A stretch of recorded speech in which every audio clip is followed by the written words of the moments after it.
What's going on?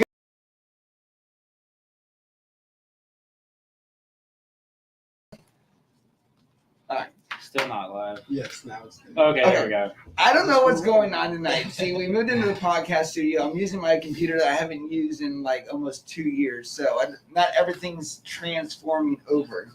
But we got the birthday boy with us, Paul in the house.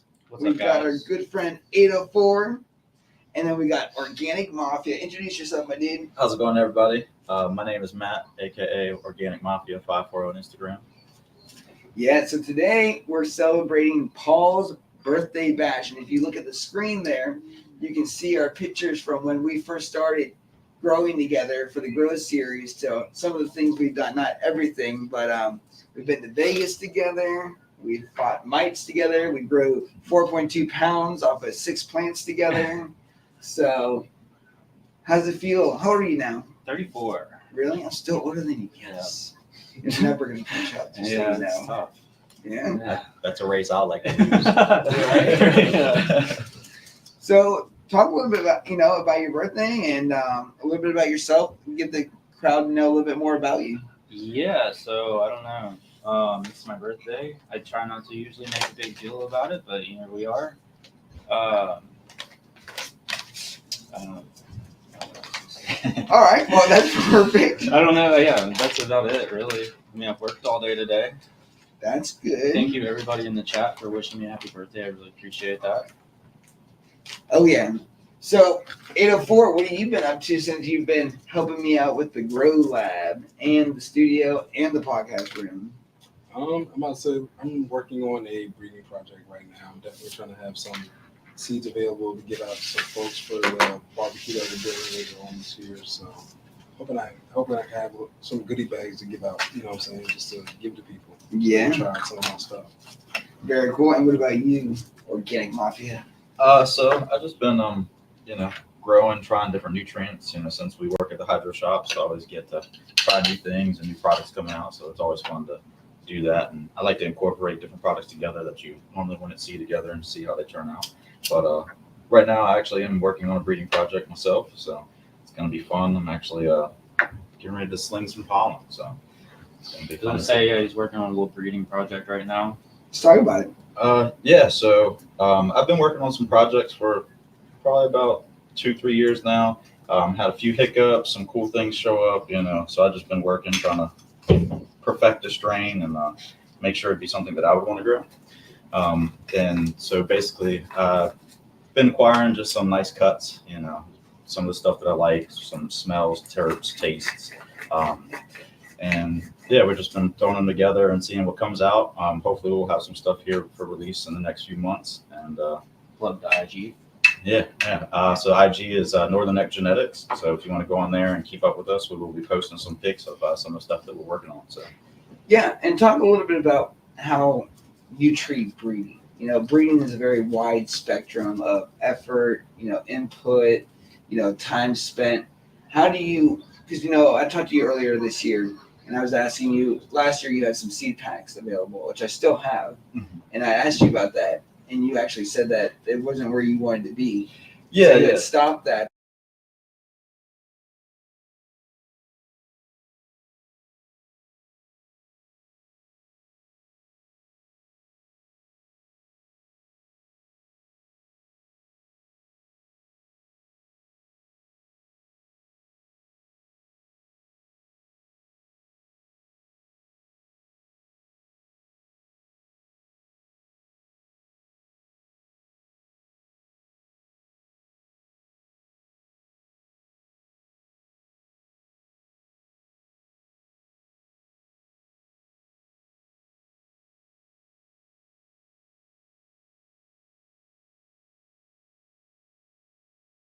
This is just no video? Video's still Okay, playing. we're back. Like, we're delayed. Maybe not.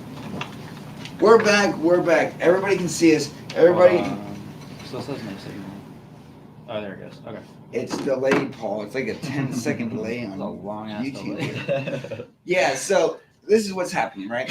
So the camcorder is filming us now. So it's not a webcam like last time. So it's an actual camcorder that I use for filming. Problem is, if I don't push that record button, it'll go in standby mode, which is what just happened. Will it constantly do that?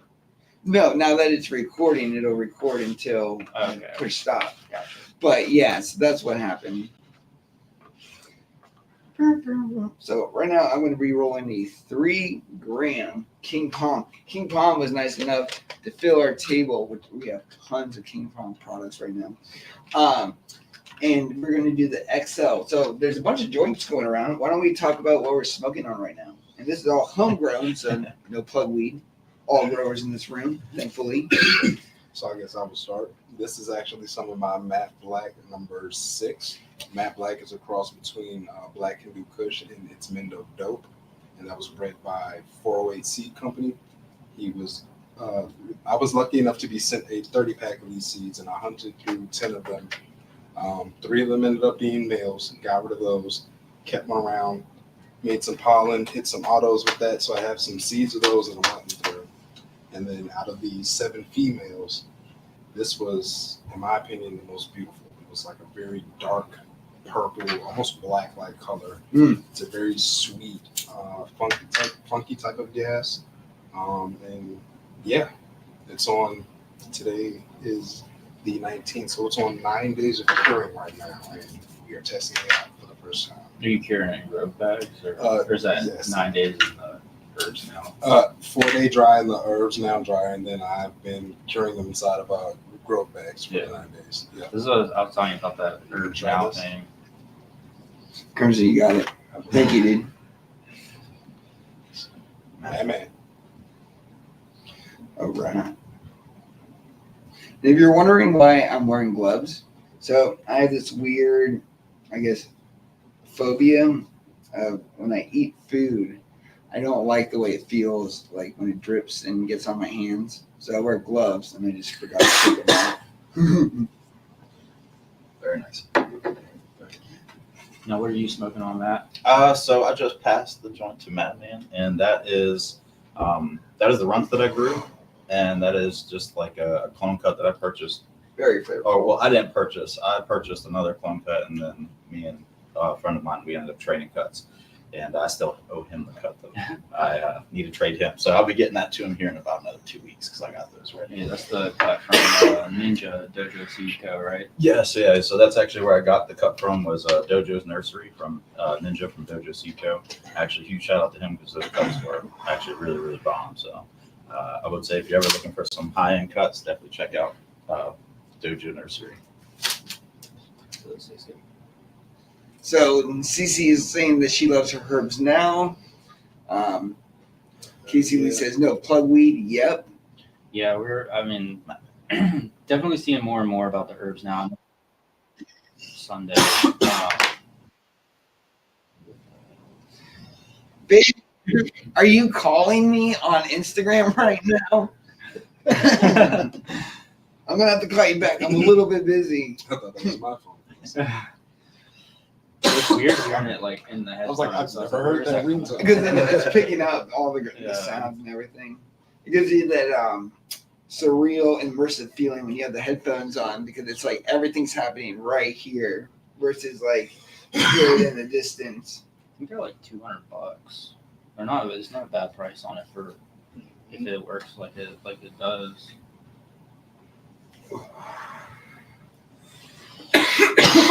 And then what I'm loading right now, this 3 grammer, is the Strawberry Cadillac, which I actually got as a clone from Paul, and I grew it out, and even he said that I did a good job. Yeah, dude, you're critical. But I will tell you this, most people like my bud. I have met very few people who have said that they didn't like it. Especially, we were just with the Pink Sloth, and they love the Strawberry Cadillac. They thought it was amazing. Nice. It's a very flavorful strain. Very strawberry. I wasn't like, the effects are definitely kind of like a daytime.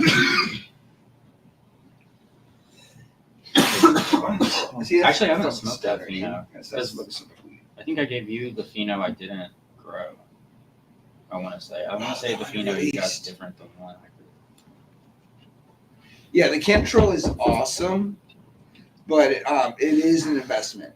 You know, the herbs now dryer, it'll obviously be a little bit cheaper, but I personally love my can. And the main thing I've, just to set and forget it. Yeah, no, and then you can fit a lot more in the can of troll than you can the herbs now. We'll say that.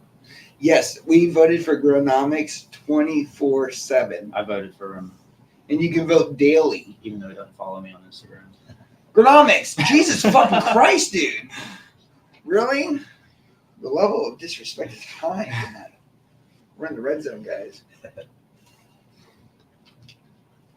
I voted in both categories too. I think he's up for 2 different categories in there. Yeah, he is.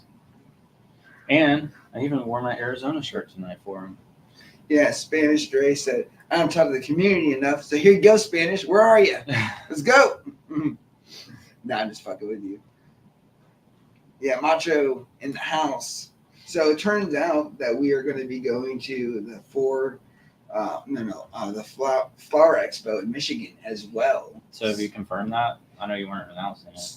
Well, we're confirming it now because I got my official confirmation for my press passes from the event, and we had a meeting with them yesterday, and they are very, very excited about us being there. So it's really cool. What is that's like a like a contest in Michigan or Flower something? Expo is like the so the dad and the son are kind of cool. They were both on the chat with the lady that works there as well, and the father does the Hall of Flowers in California. He does all the event planning for that, and the son does the Flower Expo. So it's kind of cool, like father and son working together, all for one thing. And we're going out to the Hall of Flowers. So if you want to see us in California, it's coming up here. I think it's in late September. It's either September or August. I'll have to double check. Where am I going? Look in there. September 27th and 28th. I'll be in Sacramento. Wait, no, not Sacramento. Santa Rosa, California. That would be interesting. The Hall of Flowers is a big one. They even have a Hall of Flowers exhibit at MJ BizCon every year.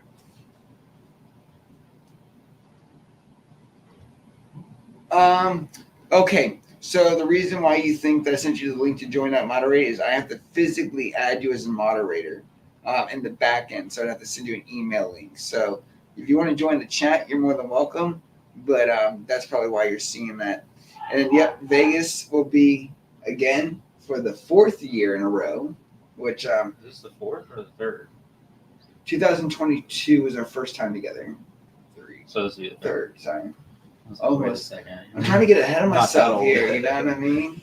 Yeah, no, thanks for keeping me young, Paul. Your youth really helps the room. Right. How old are you? Me, I just turned 29. Damn, dude. He's a You're hanging out with a yeah. bunch of minors. I'll be 31 this year. 41? 31. God. Oh, fuck. Fuck, dude. Hell no. How old are you?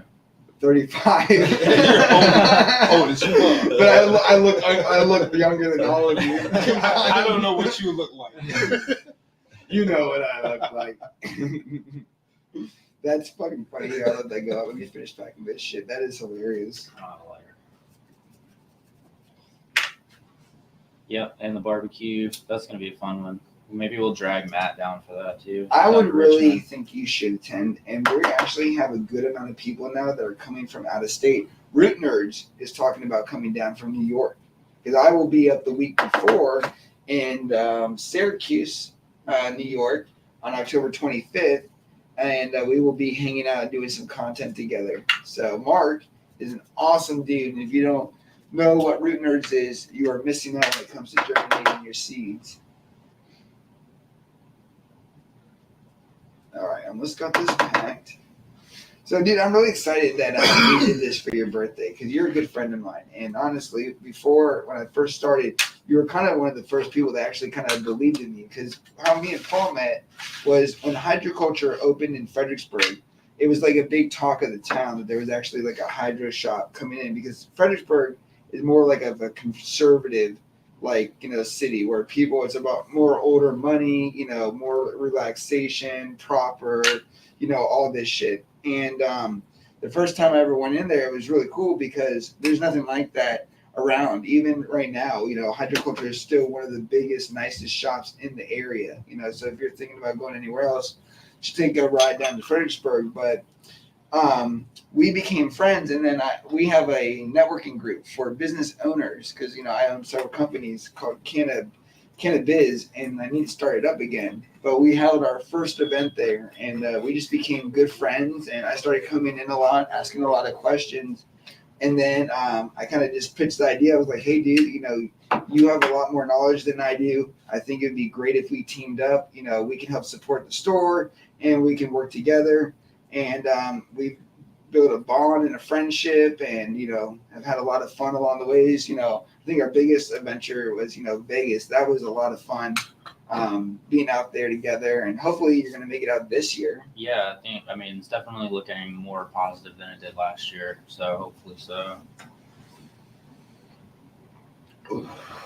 But it's just cool how things have evolved between us because like total strangers to becoming very close to we've grown a lot of weed together and have had a lot of moments, and it's just really cool because friends, especially in today's world, everybody's just so fast paced and everybody's like seasons, and to have people that you grow with, like 804, he was just telling me in the car the other day that he used to watch me on YouTube and now he's hanging out with me, you know what I mean? And it's just cool. And then same with Matt, watching Matt be Matt's one of Paul's first employees, and now He's is like been with us since day one. Yeah, He like- is the first employee. Yeah. First employee, yeah. And you guys' bond and the value that you bring to Hydrokulture, it is just so abundant and so advanced, and that's what we need. We need people in the community that. Oh my God! Please get him on here.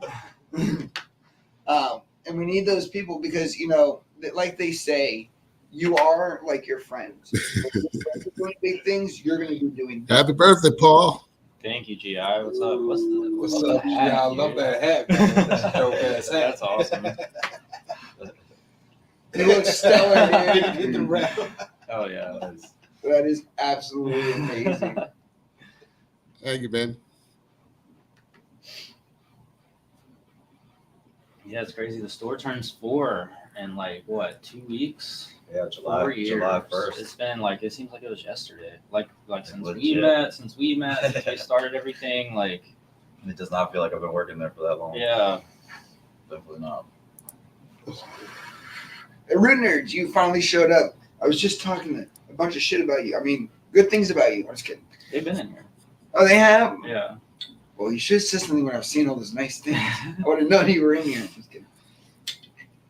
I'm waiting for him to realize you're not hitting it. He won't. It's cool. I did hit it once. Okay, so here's another little tidbit about Paul.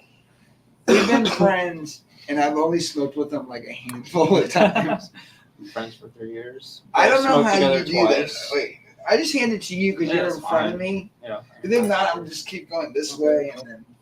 All right, let me light the real candle here, the 3 grammer.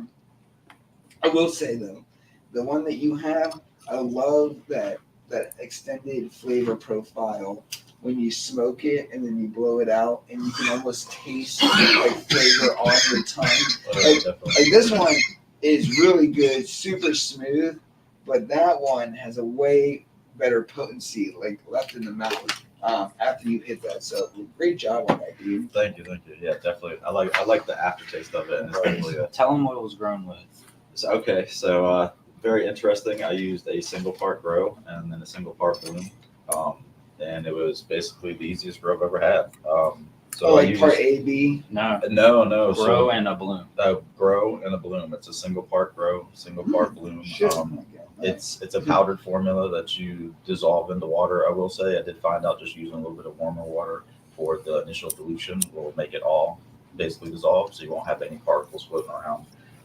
But it is very simple. I do 6 grams per gallon. I measure it out on the bench. Sometimes I'm on point. Sometimes I go a little over, and it does great. And I will say I've had huge plants in 1 gallon pots. They're getting 9 irrigations a day, and I had some of the best bud I've ever grown. So super simple. And it wasn't a bunch of this and that. It was pretty much really easy, did the best, and I'm gonna stick with it for a while and just add things here and there, see if I can't perfect. Since he's not going to plug the brand, it's Cyatetics. Yeah. That's how you say it? I know. I was like, geez, did we get to the name? Like, So Scientetics. Cyatetics. Scientetics. Yeah. I'm actually running it right now myself. Very, very cool line. why are we having clock emojis come up on my screen here? Am I missing something? Explain the clocks. Yes. TikTok. Because the root nerd's been here the whole time. Yeah, before you. Yeah, we was waiting in the wings. He was having technical difficulties. Yeah. Man. I'm not happy to admit it, but it's true. What's up, Anthony? All right. 3 grams and you might want to hit it once. Come on, dude, it's your birthday. It's okay though. That's how some people are. And some people just like smoke at the end of the day, and it's like their thing. I can't wait.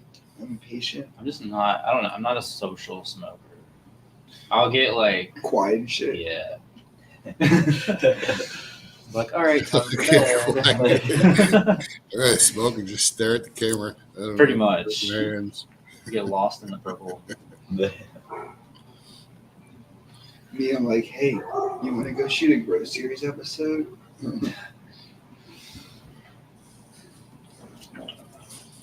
Bless you.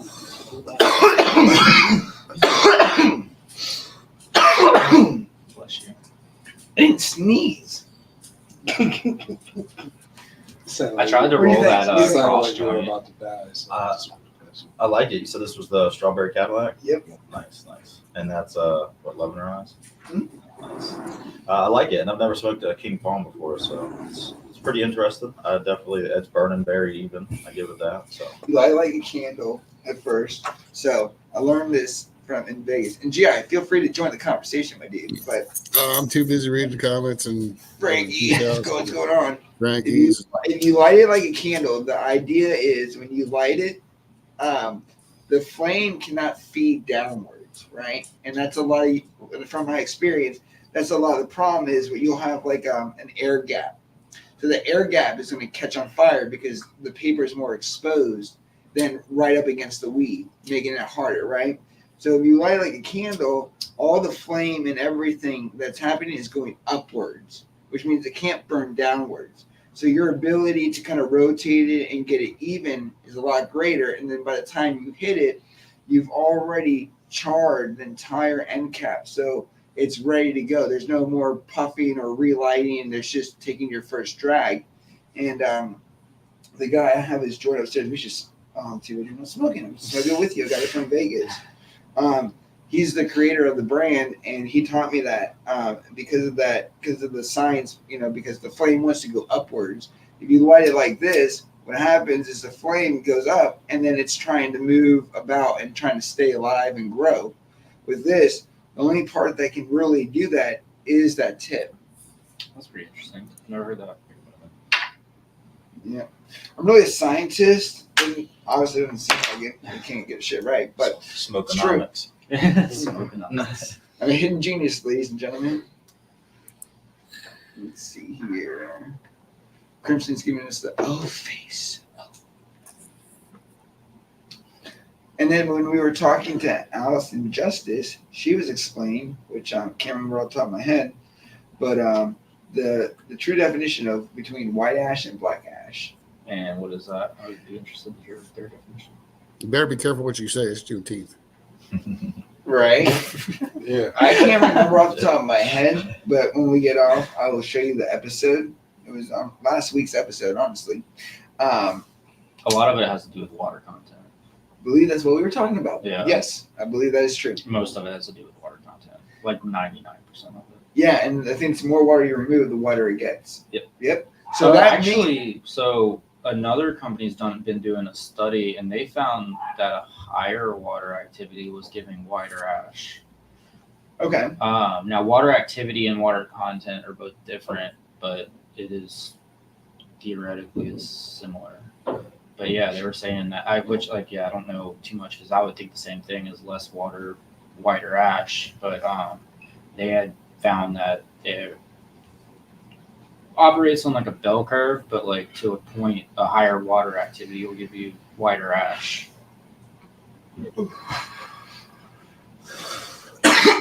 Oops. But it has nothing to do with treating plants or anything like that. Salts. Sweet. See, the more you know. The Physics. more you grow. Or you just dust your flour with magnesium.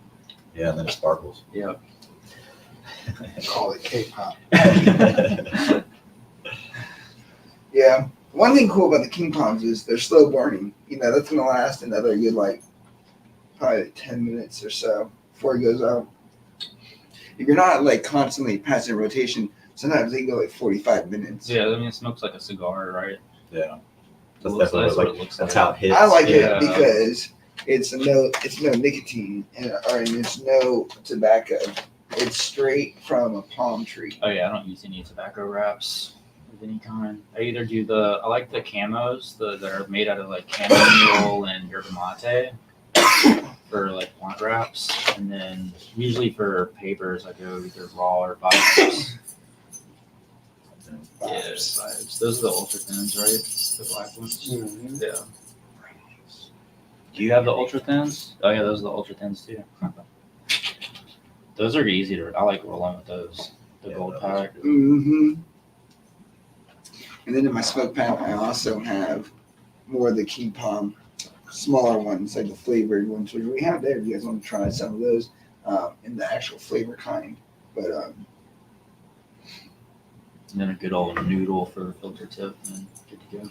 Yeah. see, it's not a trend, but just take a look at it. Oh yeah, no, definitely looks good. Right? How long is that in the can control? Like a week? No, 6 days. 6 days? Squeeze on it.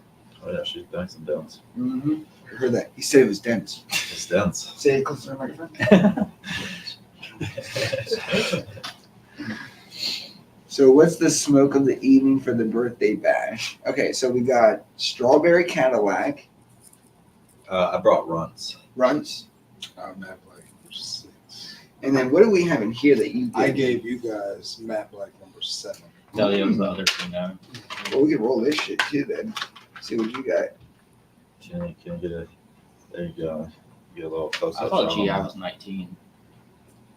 Oh, dude, super dense. Oh, He's yeah. like 20. Mine was dense, but He's this like is super 23. dense. 23? 23.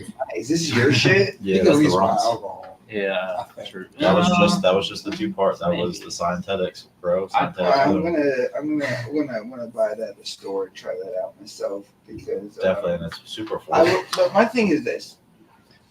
I'm on a go person. And GI, feel free to join the conversation. Oh, they're trying to guess how old I am over here. So. Oh my god, he's in his own chat and live with them on the chat. Well, we were in it too. Yeah. Well, he started talking about it. He thought I was 19. And he's like, nah, 23. Yeah, I'm 23. Yeah. I just said I'd guard him. He's 7 with a huge personality. Yeah, you definitely, get away with this. Nah, nowadays people diet, man. I can't fall for that. Them young kids dye their heads gray now. So Wait, they die at gray. yeah, it's a Why? good thing. I don't know. I don't I've even always have wanted to to do go that. gray early, so I kind of understand that. Just trying to pull I the guess look. they're- I guess That they're trying George to see what Clooney they'll salt look and like. pepper look, Yeah. make that GQ magazine. I'm just like full gray. So. I know, dude, and you're younger than I am. It's I know. crazy. Give me that shit. Shit, I At least started I have gray hair. when I was 20. There's a, Yeah, I started turning gray in my early 20s as well. They say it's straight. I see. The guy just left. I just noticed that was my picture on that Ace Ventura thing, like 10 minutes before the live started. you had no idea. Oh yeah, he had it up on like the big TV, and I was like, wait a second, that looks familiar. It's like that guy who goes into the stores and he's like, "Is that me on your shirt?" Or like he like put like the little press on tattoos of a lady that worked there, and he's like, "No," he's like, "This is my auntie." She's like, "No, that is me," and he's like, "No, this is my aunt." It's the guy that goes Papi Mignano. He does that. And he'll get like the little press on tattoos of the person and walk in the store. Like the other guy, he went to GameStop to return games and he put the clerk's photo on each of the game and reworded the game. So it's like trying to give him all the games and it's all the pictures of him and these different games. Or the one where they took the dude's grandmother and they put her face on all the CD albums, and he took her over there. Is that the angry grandma one? Yeah, I saw one actually that like a couple of days ago on Instagram where he took her into it was like Hobby Lobby, and they had like pictures of her, like decorative pictures. She was freaking the hell out, and she was so funny. No, that's not honey. I don't know where that part of it was coming from. I don't think that's honey. Honey's right there. That's GI. Yeah, I was like, I don't hear barking. Honey is beautiful and vibrant. I love you. I'm gonna love you.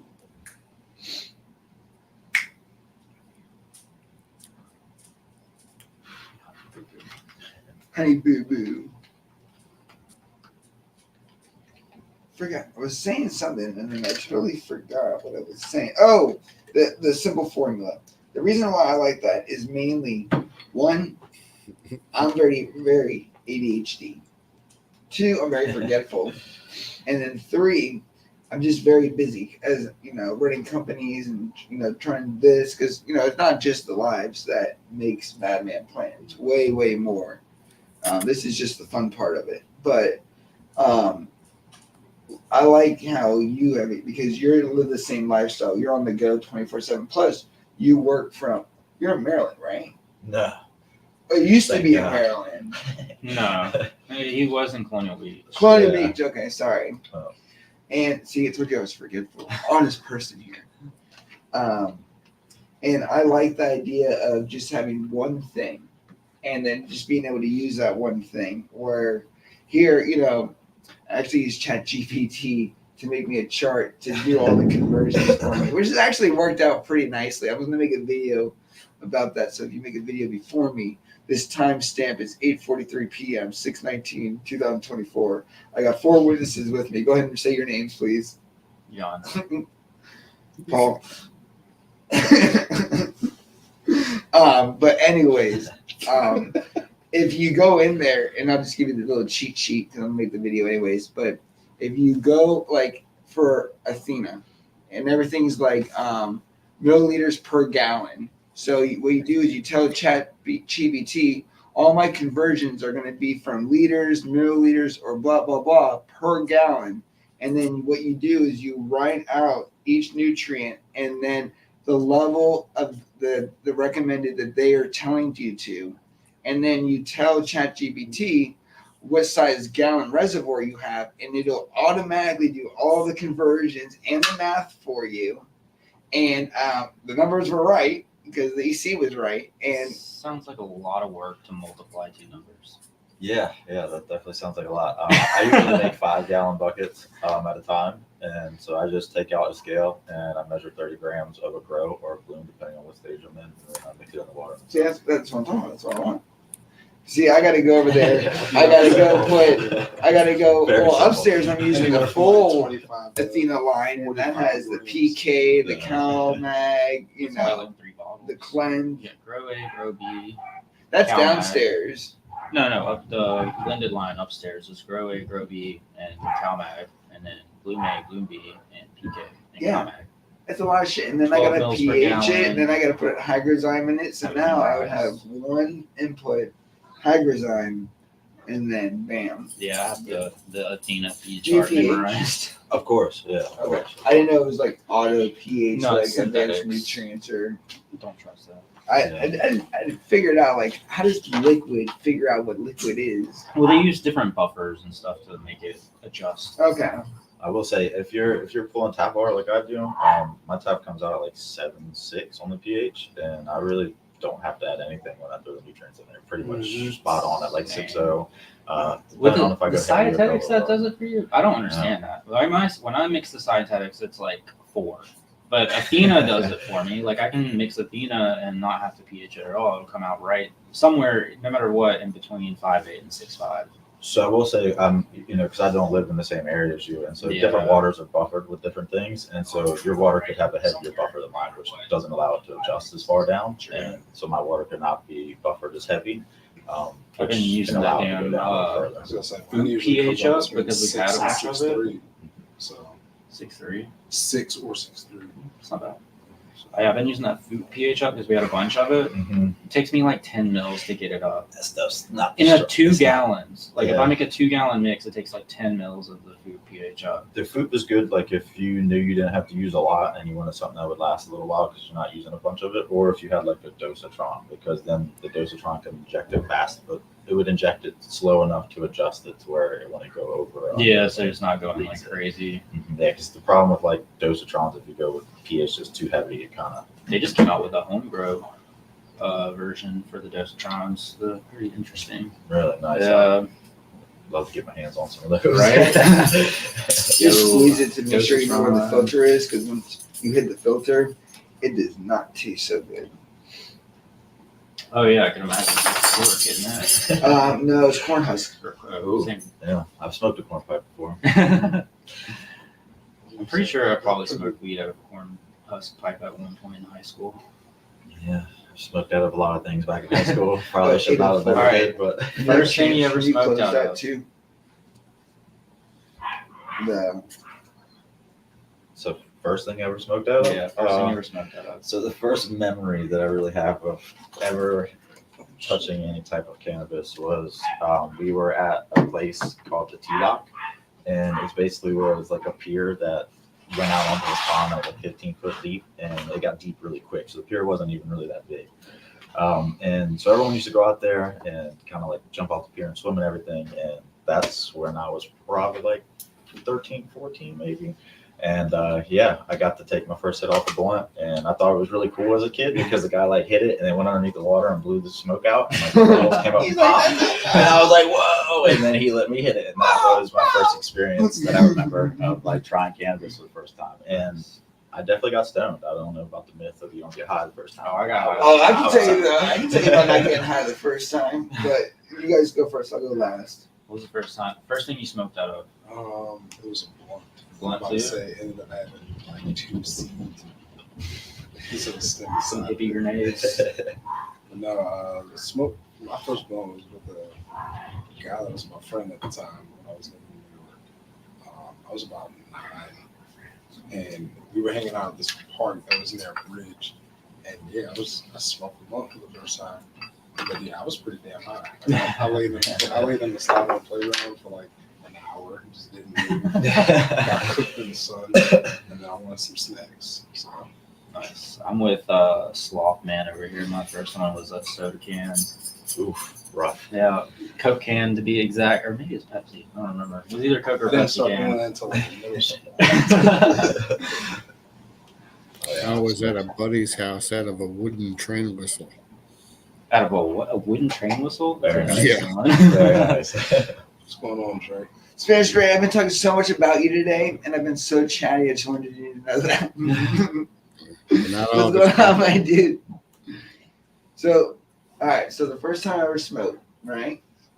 I was hanging out with these kids that I just met, and they just said they were going to go back to their house. So we were in the backyard, and we were hitting bowls, and I didn't get high the first time at all. Did not get high. Fucking weird. And I didn't smoke until I was about 23. I was like, well, this is stupid. No, you know, like I don't get high. The same thing when we did mescaline. All my friends were like, everybody's purple. And I'm like, well, you're not. Well, the You first know? time I did DMT, I didn't get anything Yeah. off of it. Well, Similar. see, the second time I started smoking, when I first started smoking, I'm trying to ask it before I was tripping balls. Oh, yeah, that's the first time I started smoking, I used to get paranoid. Like, I couldn't have conversation. Like, obviously could not, like, go about my daily routine.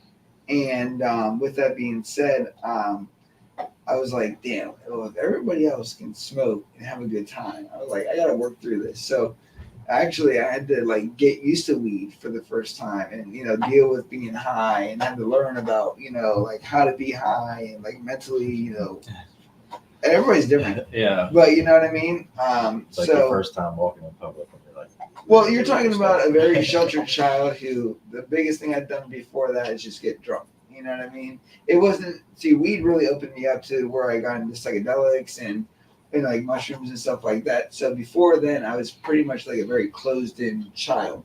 So, this is like the first real thing I've done other than like get laughing gas like at a dentist, to alter my state of mind, So I actually had to kind of like work through it. And now, I'm high all the time. Lacey, why don't you join us? Why? Lacey brought cake. But okay, so the first time I did get high though, I was with my friend John. He died of a heroin overdose. He was one of my best friends growing up. But we didn't know how to smoke the weed, and we definitely didn't know about grinding it up.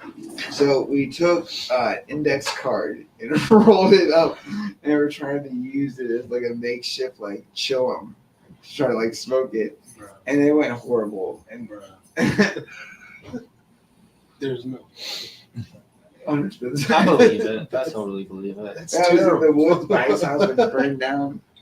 Everybody thinks he did it, but you could have at least used the old apple method. Jam a pencil in an apple, make it. You're talking about a very sheltered child. We used to do that going to the zoo. Eat the apple. and then eat the apple. Yeah. I used to skip Apples, past high school potatoes. mornings, Tommy Two Buds is talking about smoking apples in the woods. the, One time we 2-liter got gravity caught, bong. all of us ran. It was like I have a gravity bong. Would you guys like to see it? We can actually fill it up and take a rip out of it. We're gonna lead test it live too. Do you want to? Yeah, go get it. Yeah, dude. We used to make had a the graphics, the middle graphics stem, and put a hose on the end of it, and then you cut it right before the bottom, so when you pulled it up, it would bubble. Is that rechargeable? Do you have to put battery? It takes batteries. So it's a UV, so you can't see anything. You can see it in the water bottle. It's like actual UV. It's not like a black light. Yeah.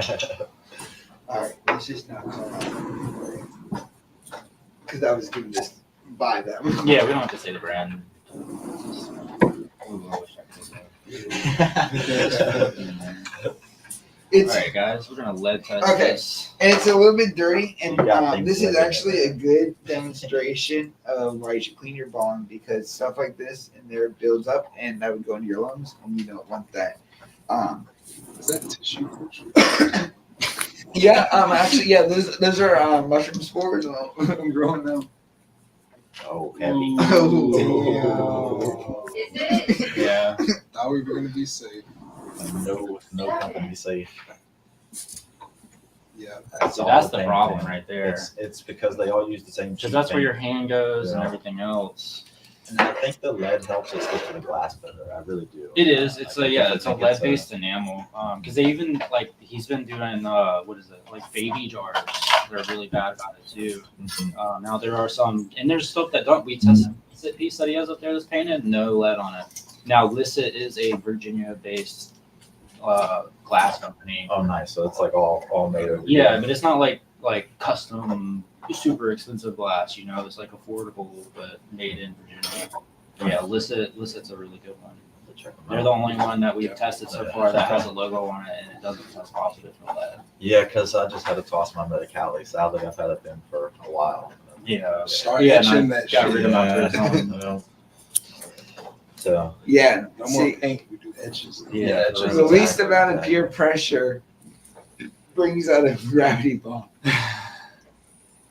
I remember GBs back in like high school and stuff. We'd get a little nut and put it in like the biggest Gatorade bottles we could find. Put them in my friend's pool. No, I remember one time I got a 3-gallon Yeah, those. fucking Shasta bottles from like Family Dollar or Dollar Store. Uh-oh. Those things- Somebody come get Put this. that in like a little What? mini trash can. Somebody come get That's this. like they used to Hey. make Gatorade bottles with like literally like go help her real quick. You get, like, Stand in front of her.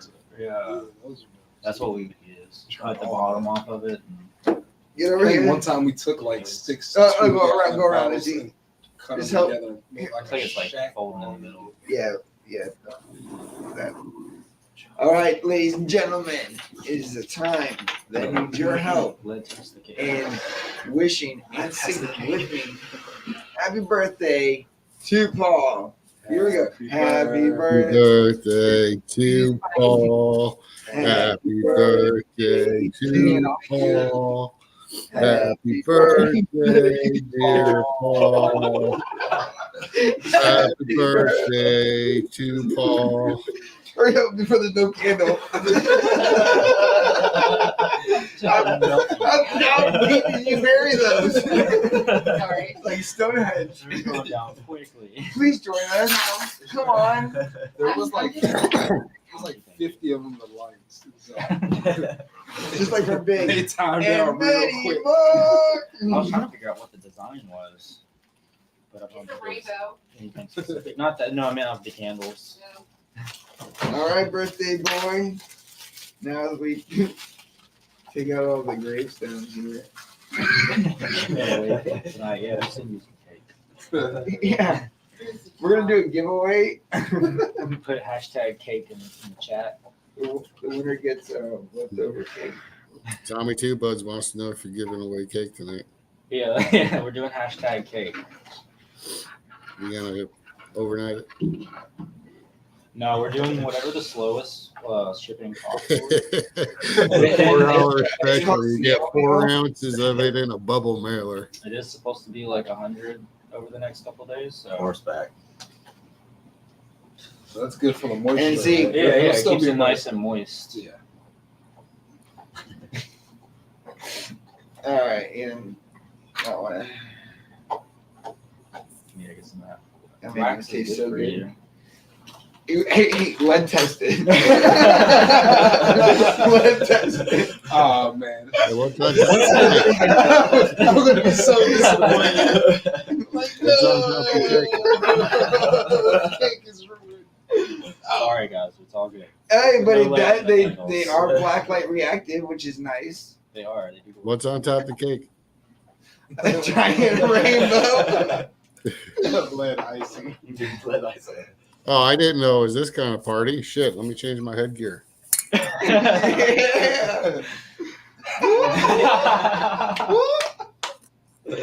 Moist is right. How many headbands do you have, bro? Huh? How many I don't know if headbands that's a do you question have? you want answered. Headband? I want to know. Like Condoms? what headbands? GI. Oh, yeah. He has like a plethora laid out on the table. A plethora. Any occasion. There we go. Yeah, it's a giant Gabe cake hooked them up with a the- rainbow with purple, blue, green, yellow, orange, red, Nice. and white clouds. Well, here you go, my good sir. Yeah, I like the. You get the design. first slice here. Yeah. Happy birthday, Paul. I'm really glad that you're here, my dude. Thank you. I Side. appreciate it. Yeah, dude. Well, that's why when you told me it was your birthday, which, glad that you told me in advance, I was like, dude, we have to do a live. You know what I mean? Like, this is great. So, and then you came, which is even better because this is your first time here. So that's awesome. So just a lot of great shit tonight. I'm good on cake first. Really? Yeah. All right. So this dude doesn't eat my food. He doesn't eat my cake, which is some sort of normal to say. All right. Yeah, if you want to test for your bongs for lead, I definitely highly recommend getting one of these Fluorospec test kits. It's important not to be smoking out of lead. Yeah, because even if it's not where like you're initially smoking out, the problem is when you touch it, it gets on your fingers. As it and- wears down. Yeah, and then when you go to touch your actual product that you're going to put into where you're going to light it on fire, that's where you're actually going to get the lead onto your product, and then you're burning it, which is even worse than if you just get it in your mouth. So though, it's really bad if you do have any kind of like designs to definitely make sure you test them. And like we were kind of saying earlier about making sure that you definitely want to get something that's etched. Like if you want to design, get it etched. Most likely that's not going to have anything because they use like a little sandblaster or some type of little gremlin tool to kind of etch those. That's how my heavy glass is. I have my tube that I use now. It's a heavy glass that I got from Natural Mystics, and everything, any logo and stuff on it's like just etched into it. There's no actual like printing or anything on it. And you can watch like some of your like slides and stuff. If it's like cool and it has all this paint and like it's a crazy design, you might want to be careful about getting something that has crazy colors and looks like it's like, you know, like a Pokeball or something like that with all the colors on it. You might want to be careful of those too, especially if they're cheap. You might want to stay away from them. Yeah, not as much regulation. Like a lot of these ones that we've tested have been made in, let's say, another country, where there isn't as much regulation over lead and things like that. I wish I had a way to test like the ppm in it. Yes, having it. Because there is like a legal limit of it, and if it's over, then that's really, really bad. Yeah, I do believe when I looked it up, it said it was, I don't know the measurement, but it was like 40, whatever the measurement was, which seems pretty low. So I know that they do have a measurement tool that they can use to kind of test how much it's putting off. And there is a limit before you can actually, like the company could actually get in trouble for using that product. Either way, it's not necessary for it to be there, and really, just like I'd rather be safe than sorry on that. Because lead is serious, and not highly talked about like it used to be. It's because everybody's kind of like figured after like the 80s that they kind of got rid of all of it, but not really. And then also in food too, it's pretty bad because of back when there was leaded gas, just put lead into the atmosphere and it's all contaminated soils, everything. Yeah, that's something that a lot of people don't know is Digging pussies. your yard can actually test high for lead. So that's why if you want to do gardening outside, I definitely do recommend maybe trying to do a garden bed because your soil outside is actually probably contaminated with some heavy metals that you probably don't want to grow in. Especially anything rural, or not rural, anything in like a city. Yeah. It's like, okay, well, it's that time of the live where we head over to Patreon for all the dirty shit. So we'll see you guys there. Hey, this is how I roll. The cat's on it. You see Crimson's comment? That's what I was making a joke. Now it's time to head over to Patreon for all the freaky shit. Oh yeah. Onlyfans.com/madmanplant. Look, shit is expensive, all right? And I'm Okay, trying to live a lavish lifestyle. You see me working on a pole, mind your own business. I'm actually working on trying to make a platform called Listen, Yes, I'm CC. not going to brag when I'm rich, but there will be signs. I can sword fight. Check it out. Yeah. You finally got the 12.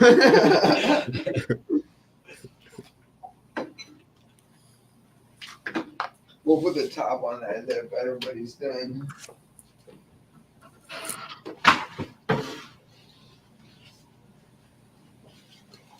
Smoke Buster Discord server. Whoa. Still haven't gotten into the whole Discord thing. See more crazy shit on Smokebusters Discord server. Discords for people who really like to sit in silence and then sporadically talk. That's because we get ideas. Or because somebody's like, hey, we got to make a graphic of Paul for his birthday. And then somebody else says, yeah, it's got to be Ace Ventura and the Pink Tutu. So Who came up with the Ace Ventura part in the The GI. You came up with that? I love it. no, Crimson Yeah, I came reached up out with to it. him. I just put it all together. Yeah, I reached out to him. I was like, hey, I need a graphic. Tomorrow's Paul's birthday, and I want something funny. And then he went to work. Hell yeah. Did a good job. Yeah, I picked the right man for the job. Skill I have. That's a funny picture. I haven't seen that one. Oh, good old Tommy. Yep. That's when he came over to my house to do a podcast, which was kind of cool. And look, there's us in Vegas. If you haven't been to MJ BizCon, you are seriously missing out. Being at MJ BizCon has really helped my I guess, career or, what I'm trying to do in this space a lot. I mean, that Mainly. was like the biggest. You got the Canatrol because of that. Well, yeah. So with Cantrol, I did their website video. We were in Vermont 3 times last year, and they really wanted to talk and work with me, but they were so busy with events. But they said that they would be at. Do you want that on? I just don't want to get it on it'll fall on the floor. But they said they really wanted to work with me, but they wouldn't be able to speak with me until January of the next year because it was at the end of the year. And I was like, well, if I fly out to MJ BizCon, I could just meet them, and then we would have to talk because we'd be right there in front of each other. That was like the whole reason we went. For the most Exactly, part. it was because at the time I was hurting for cash because I had a lot of investments going on, and we went broke. Broke. uh, I said we went broke. I didn't have any money either. I was broke too. Yeah. And Those are the and I, best and I trips. I told Lacey, I was like, I need to go to Las Vegas to the MJ BizCon. She didn't even know what it was. I didn't know what it was. And I was like, Cantro's going to be there. And she's like, absolutely not. She's like, we're not in the position for you to just go on a trip right now. And, you have clients and all this stuff going on. And then like a week later, she came back and she was like, you know what? I don't want to prevent you from your dream. She's like, I want you to go. She's like, but I want you to take somebody with you. And then I reached out to Paul and I was like, hey, come with me to Las Vegas. I'm going to MJ BizCon. So we went there and I was able to seal the deal with Canatrol. And we met a whole bunch of people. I met Josh for the first time. When we met Josh and did his podcast with him, for Smokebusters, it was one of the first podcasts I had done for the Smokebusters brand. Like that's like 2022 was the start of podcasting for me, and Paul was with me and he filmed it. We literally walked up to him and I was like, "Listen, I'm a huge fan of yours. I have your products on me right now. I would love to do an interview with you." And he said, "Absolutely, let's go for it." And we did like a 12-minute interview together.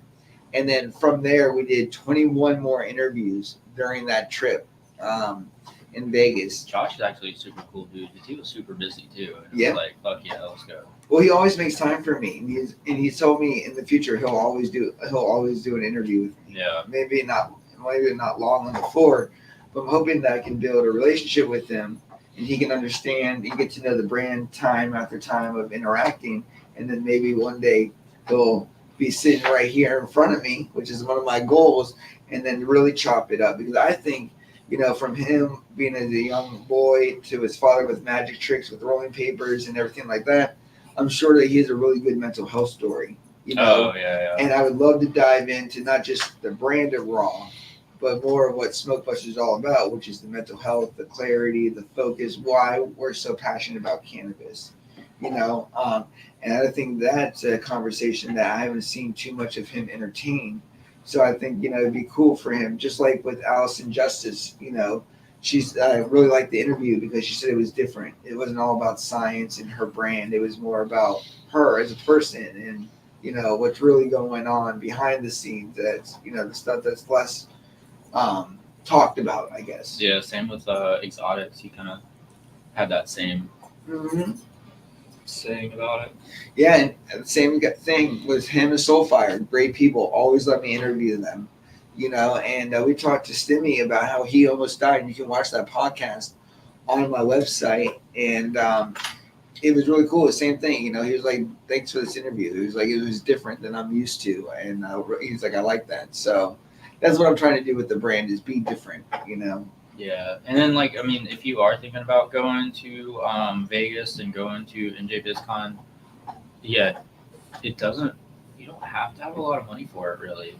I mean, the most expensive parts are your flight and your hotel.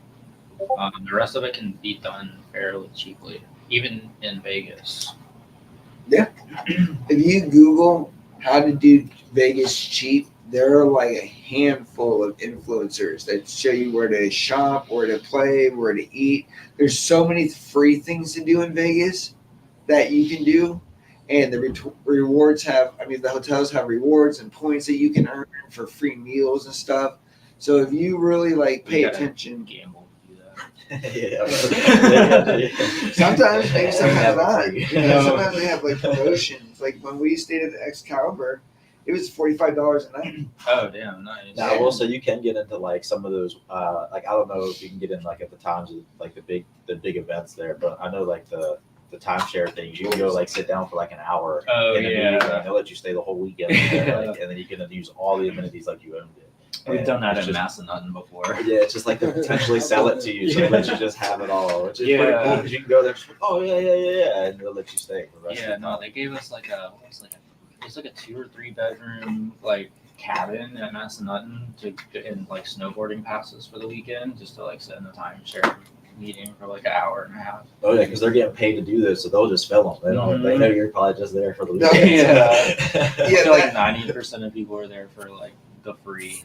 Oh, of course. Well, yeah. that the whole timeshare is cool, but if you have to drive 45 or 30 minutes to the location of where the demonstration is, I feel like that's Usually where they're they where get you're you. staying. Yeah, when I was 17, actually. At the when I got Excalibur, off they of, wanted us to go like 30 house minutes, arrest. whatever, Oh, for yeah. some dumb When I got stuff, off like house arrest, back $200 when I gift was getting in card. trouble a lot, like me and my homeboy Devin, we went down to Florida. We were at Daytona. We had went to a one of those, and we sat in for 3 hours. It was, but we ended up staying there for 9 days. Damn, And we even went That's to an Disneyland. expensive stay. We even went to Disneyland and everything. Yeah, and sometimes they'll even give you like tickets to that kind of stuff. Like they gave us Yeah, like like events, they gave yeah. us lift tickets for like the weekend. And that's like, I mean, shit. Lift tickets, 2 days of lift tickets is per one person's like $250 or so. Easy. Yeah. Depending on where. Massanutten's pretty You cheap. know what? Yeah, okay. It's fun. What are you looking for? South Carolina halfway. I'm gonna roll a big joint, and to I do think I that, tried I have to Black do it Mounds for the custom. first time. Smoked 2 of them, got like sick. Oh yeah, been there.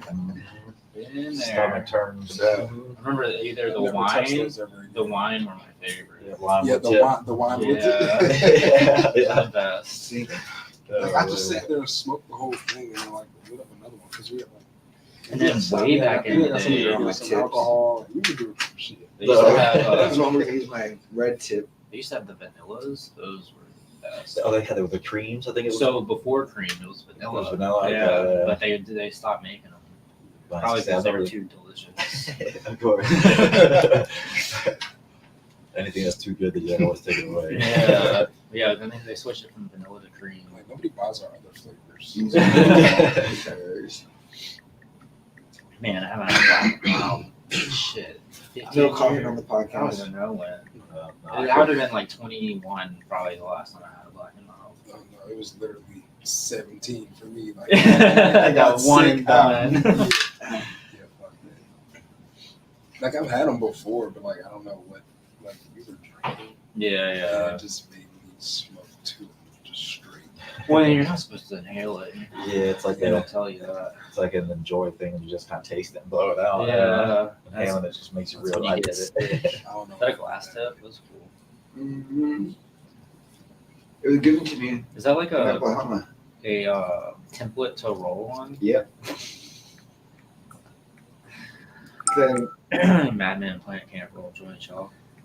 yeah, I can. I got a roller, and I got this. So technically, I cheat. I use my glasses to pack the end down. So. let that drop I mean, for you a can second. always use something to Trick of having to wear them, you know, I get to use the benefit of having my Use glasses something. on there. Ah, what are you doing? Looking at this, I've never seen that before. Yeah. You need to just get you a box of noodles. Oh That's what I use for tips. yeah. Yeah, little twisted noodles. Yeah. This is my The little nudes. tip container. So I got a green one in there. Do you have the Jungle Boys one from our first MJ BizCon from the Athena Jungle Boys party? No, unfortunately. I got the Fenway. So Fenways are kind of cool because they have graded holes at the end, so nothing can be like pulled through all the way. And then I got the raw ones. Now the raw ones are cool because they'll fit inside the roll machine. So you can go ahead and roll the Hey, tape honey. in the roll machine. Oh, that's the fuck down Yeah, there. Honey, gorgeous girl. It'd be better if I had cake. Here you go. Yeah. No. All right, just keep that there for now. I'll move it. No, I was giving it to. He Oh, wants a slice. Yeah, Do you want the rainbow part? probably. He wants all of it. He is from New York. What is that for? I don't know. You ever been to Chelsea, I New grew up York? in Brooklyn. Brooklyn. Try Chelsea. What got you here? Military. They kicked My him out. stepdad was in the military. Oh, okay. He wasn't tough enough. When I was 1, we actually moved to New York. I was born in Fredericksburg. Oh, okay. So you're originally from here and then moved up there. Nerds. Moved down in 2000. Everybody here is military somehow. Some connected to military. Virginia's very military. We have one Yeah, of the biggest Navy base like prepared. I mean, I feel like every time I meet somebody Yeah. here, it's like, yeah, it's Right there. military or my dad's military or Well, outside we have the DOJ. We have,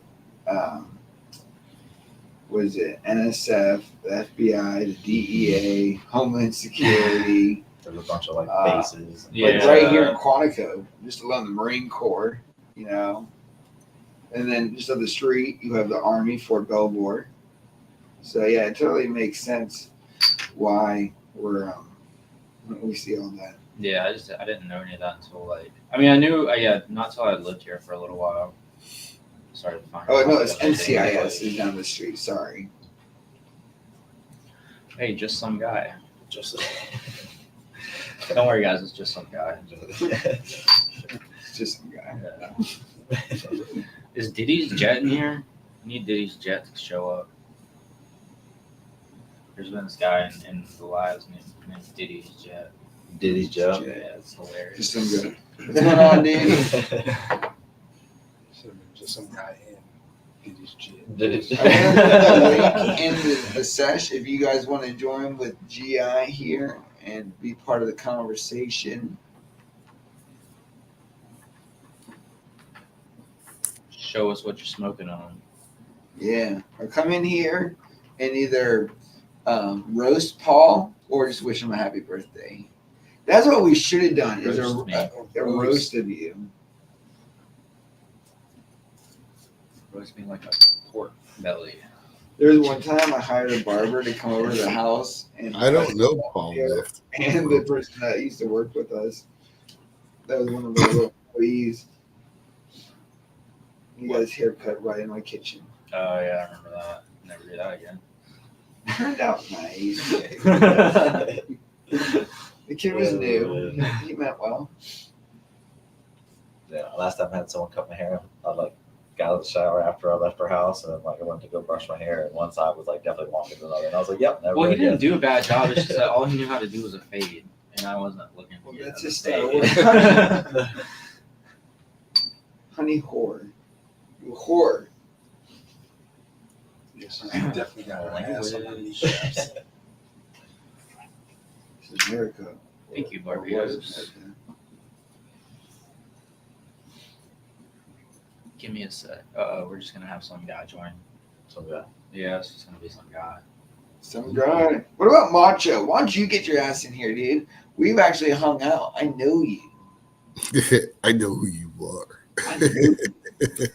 I've met you before.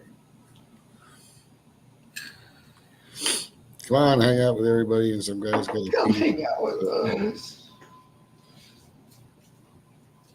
So next week, let's see here who we have. We'll Barbados. tell you here in a second. We got some good conversations coming up. And if you still want to be on the show, just go to the website and fill out the form and pick your date because there's a live calendar. It'll tell you what's available. And let's get you on. You know, my biggest goal, you know, is to really tell stories. You know, hanging out and smoking and joking is great.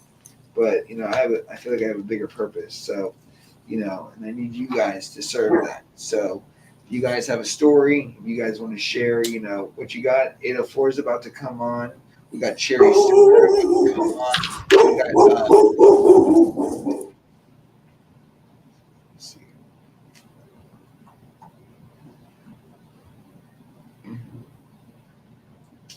We got Michael Lumpkins, who's Green Zone Growers. He's going to be coming on talking about alcoholism. We got my friend Dustin, who's going to also talk about being an alcoholic, and he's actually clean and sober. He actually doesn't do anything, not even smokes, but he really likes the podcast and supports what I do. So he's going to come on. He's the kind of person that's in recovery who knows that anything is too much for him, and it's a great thing to have that mindset and to know yourself. But he stays, even cannabis, he doesn't partake in because he's just so scared of becoming the old person and slipping back into that he takes no risk. He At least really he can accept that, and then at the same time also respect the plant. Unlike the lady which I talked about on Sunday that me and Matt talked to. Yeah, she was on the basically she was like mentally comparing cannabis with like meth, crack, like very hardcore, more addictive drugs, and for some reason she had the assumption that it was just as bad as those drugs. Yeah, but that's that old school mentality that I'm sure some people are gonna have, still kind of around that have that mentality about it because they were kind of like beat in the head that that's what it was. Yeah, I guess this is still technically kind of the South. too So much. Yeah. See, perfect. Even if Round. you're scared Right? to do it, it's like it's in your Perfectly own round. willpower, how much you do. well, and it's just like she was basically attributing it to the reason why she was a meth addict.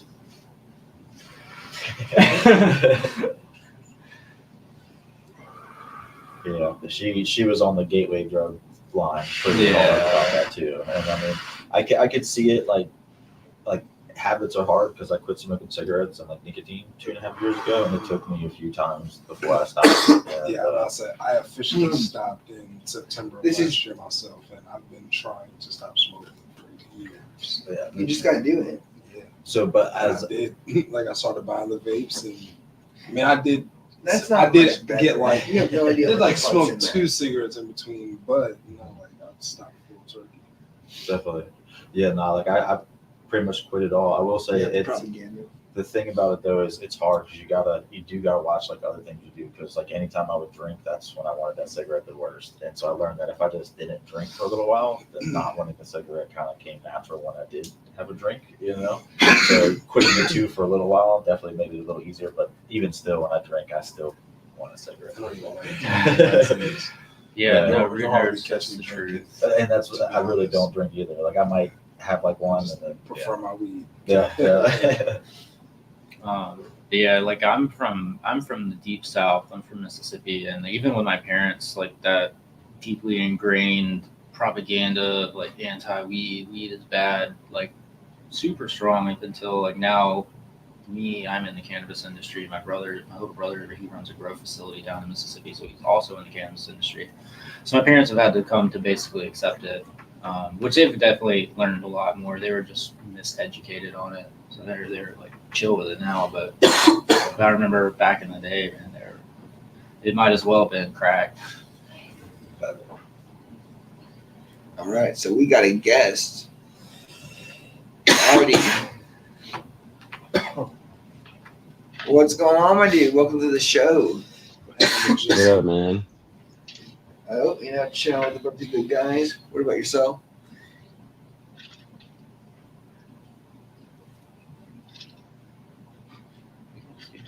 Hello? Artie.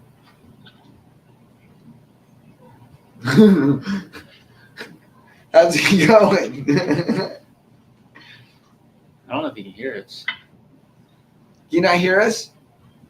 I can hear y'all. Oh, okay. Well, how's it going, my dude?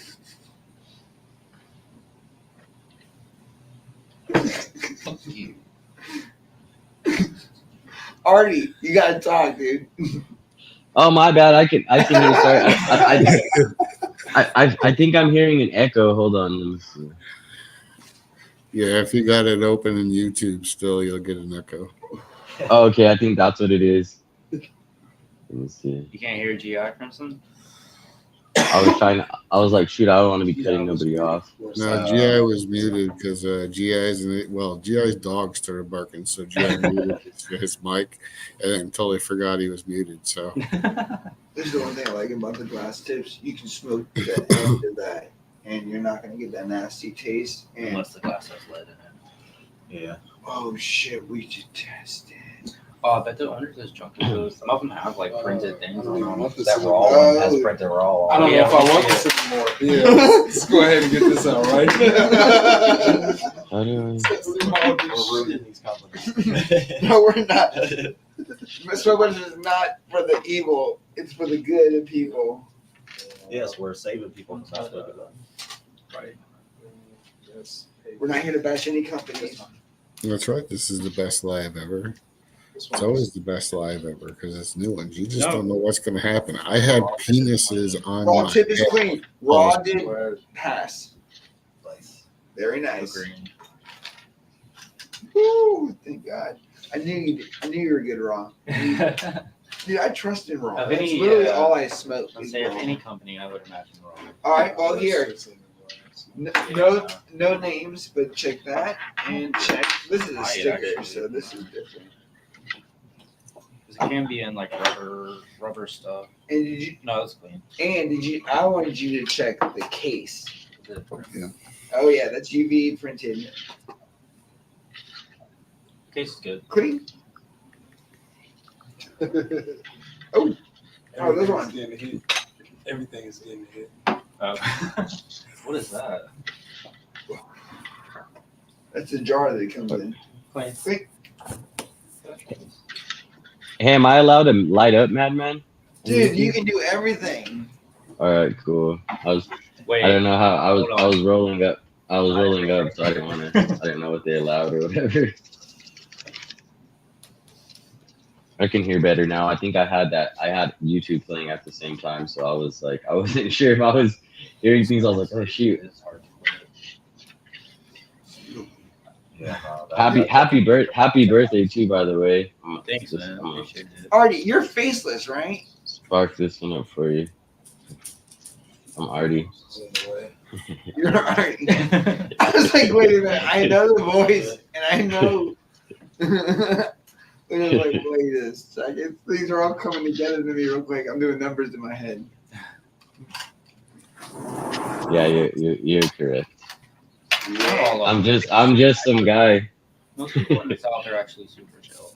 Yeah, There there's- are some people that do suck, but for the most part, it's actually not what most people think. Because I've lived in the South, deep South for 27, 28 years of my life. There's always gonna be bad apples, but yeah. Oh, yeah. Anywhere you go. There's a reason it's called Southern hospitality. Yeah. No, that's definitely one thing from living up here versus down there. People are way nicer. Yeah, they'll hold the door for you. when you Yeah. find them. Especially where I come from, like this little small town like Colonial Beach, people find it. So I've had friends that like have never been to the town, and like I brought them into the town, and we're driving, and like every person we drive past waves to the car, and they're like, "Dude, does everyone do that?" Oh, And yeah, I'm that's like- a big thing. I'm like, "Yeah, dude." That was like, it's and they kind of get angry if you don't wave back. Two So you always, fingers. just throw a hand up to them. So yeah, I will say, if living in that small town like that too, that common courtesy is definitely pretty big. But I will say there was always a couple bad people for sure. Oh, yeah. Oh, Macho Grams is in the house. Oh, Ringers, why don't you get on here, dude? What's going on, buddy? And CC, why don't you get on? Why doesn't everybody just get on? Use the link. Time for a sesh. Wow. Come on, it's a party. We're gonna have 50 people in this chat. All right, Max it It's out. a party. It's a party. get on. Nobody's gonna be able to see each other. It's like Happy this. birthday, Paul. Well, soon. Listen, I have more screens coming, so there'll be a monitor screen that'll show just us. You'll have the comments screen that'll be just comments, and then we'll have this, which will be fully interactive, that I can link into there that they can also see. Oh no, when I we just show meant off like stuff. 20 people trying to hop online. Like, I have like Oh. 1 centimeter boxes. How many? Is it unlimited? I think we've had like 7 or 8 before, no problem. So it's not like Instagram where you're like you can do 4 and even at 4 it's I- like live It might be out. based on your tier. I don't know how that works. Oh, I Let's find I think out. it's based on your tier. Let's find out who else wants to join. I'm telling you, Maximize. join CC, Root Nerds, let's go. Max it out. Max Max it Yeah, I was gonna ask what's the limit. Max, yeah. Flower Child, why don't you join on? You've been on the chat for a while here. All right, everybody, come on in. The door's wide open. We got free weed. We don't bite. To smoke. BYOE. Yeah, anybody in here grow weed? I don't grow weed. I know Madman doesn't. I just talk about it. Oh, frog. I'm his ghost. Over there, the green bear bomb. It has top and Guys. bottom. Already tested. Drugs are bad. The hose. Looks bad, okay. No. Okay. Ooh, hose. That's Ooh. Hoses test for lead a lot. Yeah. And so that's important too because like if you're doing outdoor gardening and you do have like a hose, especially like some of the contractor hoses, they were actually testing for lead inside of the hose. Now if it does test on the outside, it's not the worst thing, but you just don't want it on the inside because then that's running too. Yeah, but they did find some that had it on the inside Yeah, so you from like definitely wanna make sure you Walmart. check them. And that's like Oh, contractor hoses, shit. big thick ones. Like That's no good. yeah, especially if you're watering your garden. Or even just cannabis plants, because cannabis plants are Wait. bioaccumulators. So they will Or if you're a kid like I was and just used to drink water straight out the hose. yeah. Fuck. This tastes like plastic all day long, man. It was great. Yeah. That's what built our immune system. No matter if that hose water, you got the hot stuff that was sitting in the hose, or if you got the cold stuff. Oof. Light up the whole thing. So that green indicates lead. This one, do you have any of that? And then Does it have a little in the stem? there's stuff on the bottom too. Oh, Yeah, yeah, there's stuff Oh, on we're doing So this science. is what's sitting in the water. here. Get some of this right there for you. Oh yeah, so this Oh, and is see where it's like all like like Oh, went off. oh, Yeah. Oh yeah. Oh. Can't tell. It's got so much resin on it. All the lead's done worn off. Yeah, but yeah, I mean, you can tell it's Smoked kind it of all. there. Smoked all of that already. So this is the worst part, because this has been sitting in the water, and so you can see over here it's not glowing quite as much because it has come out. Like the orange part, yeah, that core would have got a layer over it. too. Yeah, it could have like. I feel It doesn't fine. clean as shit. Down the bottom because it has the beer. I put some on it. Oh, you This got is why we talk about mental health, folks, because your smoking is going crazy. Oh yeah. Just remind them where we Well, like what lead does to you, like when you get it into your system, Your bong is is not only a lung it killer, but a attaches to your synapses in your brain and makes your neurons just fire rapidly, which is like the cause of can be a cause of autism, ADHD, all those kinds of things. Damn, I'm starting to check some boxes. I'm starting to make sense now. This is a very important thing. If you are using bongs and stuff that have pain, then test them Yeah. seriously. And start getting rid of shit if you do. I'm gonna start testing everything. Do these kids? I think it's like $20 or something, like $25. Oh, we have more people in the chat. Hold on, I hold was on. gonna say, Let's luckily, bring I them really in. don't use any bongs. CC's I have them, but like I really want to have them as like collection pieces. Yeah. So like I have smoked out of them Oh. once or twice, but like I cleaned them up. That light just makes it bad. CC. There we go.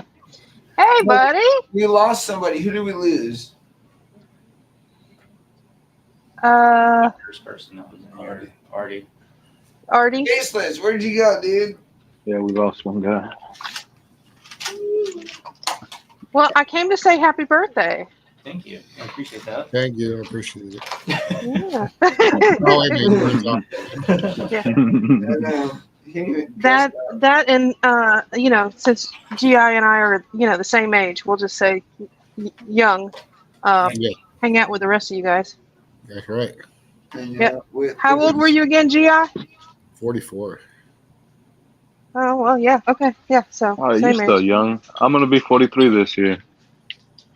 There Yeah. you go, Macho Grams. I feel like I'm 35, man. Oh, man, macho. I act like I'm 18 still sometimes. Me too. I do dumb shit like I was It's 18. fine. Yeah. I try to do Gotcha. dumb shit, but That's a picture my of body me won't let me. trying to So compete. Don't judge. Muscle goes away fast. That's when Madman was on roids. Yeah. See, that's when I was trying to lose the muscle. No, that's my high school picture. He has no eyes. Vegas. It was actually cold that morning. Don't let it fool you. It was cold the whole time. Yeah. It's See, that's it's when back that was our your hair- first time it's back working when your together. hair was cool. Yeah, it was super That's where I used to wear a full bodysuit. I really Oh, yeah, I started to remember expose that. myself. Hey, just some guy, just come back in. And then that's Paul when he used to play football. NFT. There's where we grew the 4.2 pounds. For people that want to know, that was amazing, and that's what I need to get back to. Yeah, that was floor flex nutrients. What do we grow in that one? I know we got some NV genetics in there. Yeah, we say What size tent? What size tent did you guys use for that? 4x4s. Yeah, it's Yeah. 2 4x4s. Okay. No. Not running We were that running much. like an auto irrigation, but not like on like a serious time schedule. How many plants in total? 6, so 3 in each tent. Shit, nice. Yeah, look at that shit, dude. Yeah, that's under the plants. Undercover. And then here's the other one. Under, over. Or behind. Look at that face. So promiscuous. You look like a cat that wants to play. That was the orange. The one in the bag is the Cherry Avenue. Oh, is it the cherry? I thought that was the other tent that had the orange Yeah, this sour orange by Oh. Mount Zion, in it. Yeah. which I still have more of those seeds. They're all regulars And though. the room looks so different. Like you guys have really came up and changed a lot. Since Oh, yeah. Definitely. From when Paul that met grow me room to looks so different now. I know. Well, it's the evolution of self, and that's why Like the I'm first always talking lights about we you guys had. investing in yourselves. You know, even like with this podcast, look where we used to do the show. You know, huddled in my office, and now we have a full room where we can sit out, we can smoke comfortably. It's spacious, it's nice. We got can't see it, but on our new remote cameras, when we have this is just it's stage by stage, but soon as we fully involved, but. Behind us is my 4x8 with everything trellised out. And when you open those tents and you're just sitting here, it's almost like a little lounge. It's nice. You know? Yeah. We used to be on top of each other basically. Like even in the room with the table. Like I remember when we did the one with Tommy and it was like we're just like Oh, yeah. crunch stuff. I'm thinking of the bigger demonstration stuff, like when we do the bubble hash and stuff, we'll film it down here. Yeah. Because we'll have the table and everything, and it makes it easier. And then when they're in the grow room, get away from the cake. You do not have that. No, I don't need you dying. I love you too much. Go Even away. the one we did with Shark Go. Mouse, it felt like it was still cramped and he was on a computer.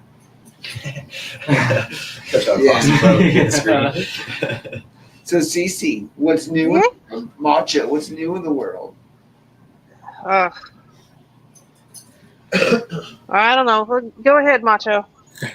You want to see my grow? I'll turn it on right now. My lights are on. They're babies. My nursery.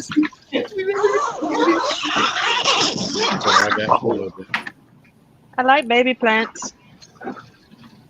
They turn into big plants. Yeah, eventually if I don't kill them. Yeah. Are you growing tomatoes? These right here, these are auto regs. Auto red. So these are auto flower, but they're regs, so I'm still gonna have to sex them. That seems to be a more Yeah. popular thing now. Well, remember the highest THC that we've tested so far at the store Was was it in Chem I got Yeah, the Chem these right here. That's the Paonia Blue Skies, the Hella High. I got Alien Girl, Red Raspberry again. This is Love Whip from Kindway. And back here, that's the Graveyard. These didn't make it. You running in Oh. soil? This Cocoa. Cocoa? Any Yeah. specific cocoa that you like? What? Any specific brand of cocoa you like? No, I just started. This is my first run in cocoa. Okay, nice. Yeah. This is living soil. This one right here. This is a clone. With the little seedlings. So, This one what right here is nutrients you Sunday using, Macho? For the seedlings, nothing yet, because supposedly it has stuff in there already in the cocoa mix. It has enough to feed them for now. I have to double check. I'll go run and get the bag in a little bit. But yeah. For the Okay. living soil, I'm using Build a Soil 3.0. Okay, nice. Do you use their amendments too, or just kind of running it like that? No, I haven't tried their amendments. I tried one run, and I tried going water only, but it didn't come out too good. The smoke's Water good, only's- but the bud structure itself didn't come out too good. Yeah, you have to. It definitely like a lot of it comes down to the size of pot and everything. They're trying to do a water only run. You can have the most nutrient dense, loaded soil out there, and the pot's not big enough. It's just gonna run out. These are the clones of my wrench. The wrench, Nice. they're already in flower. I just flipped them a flower the other day.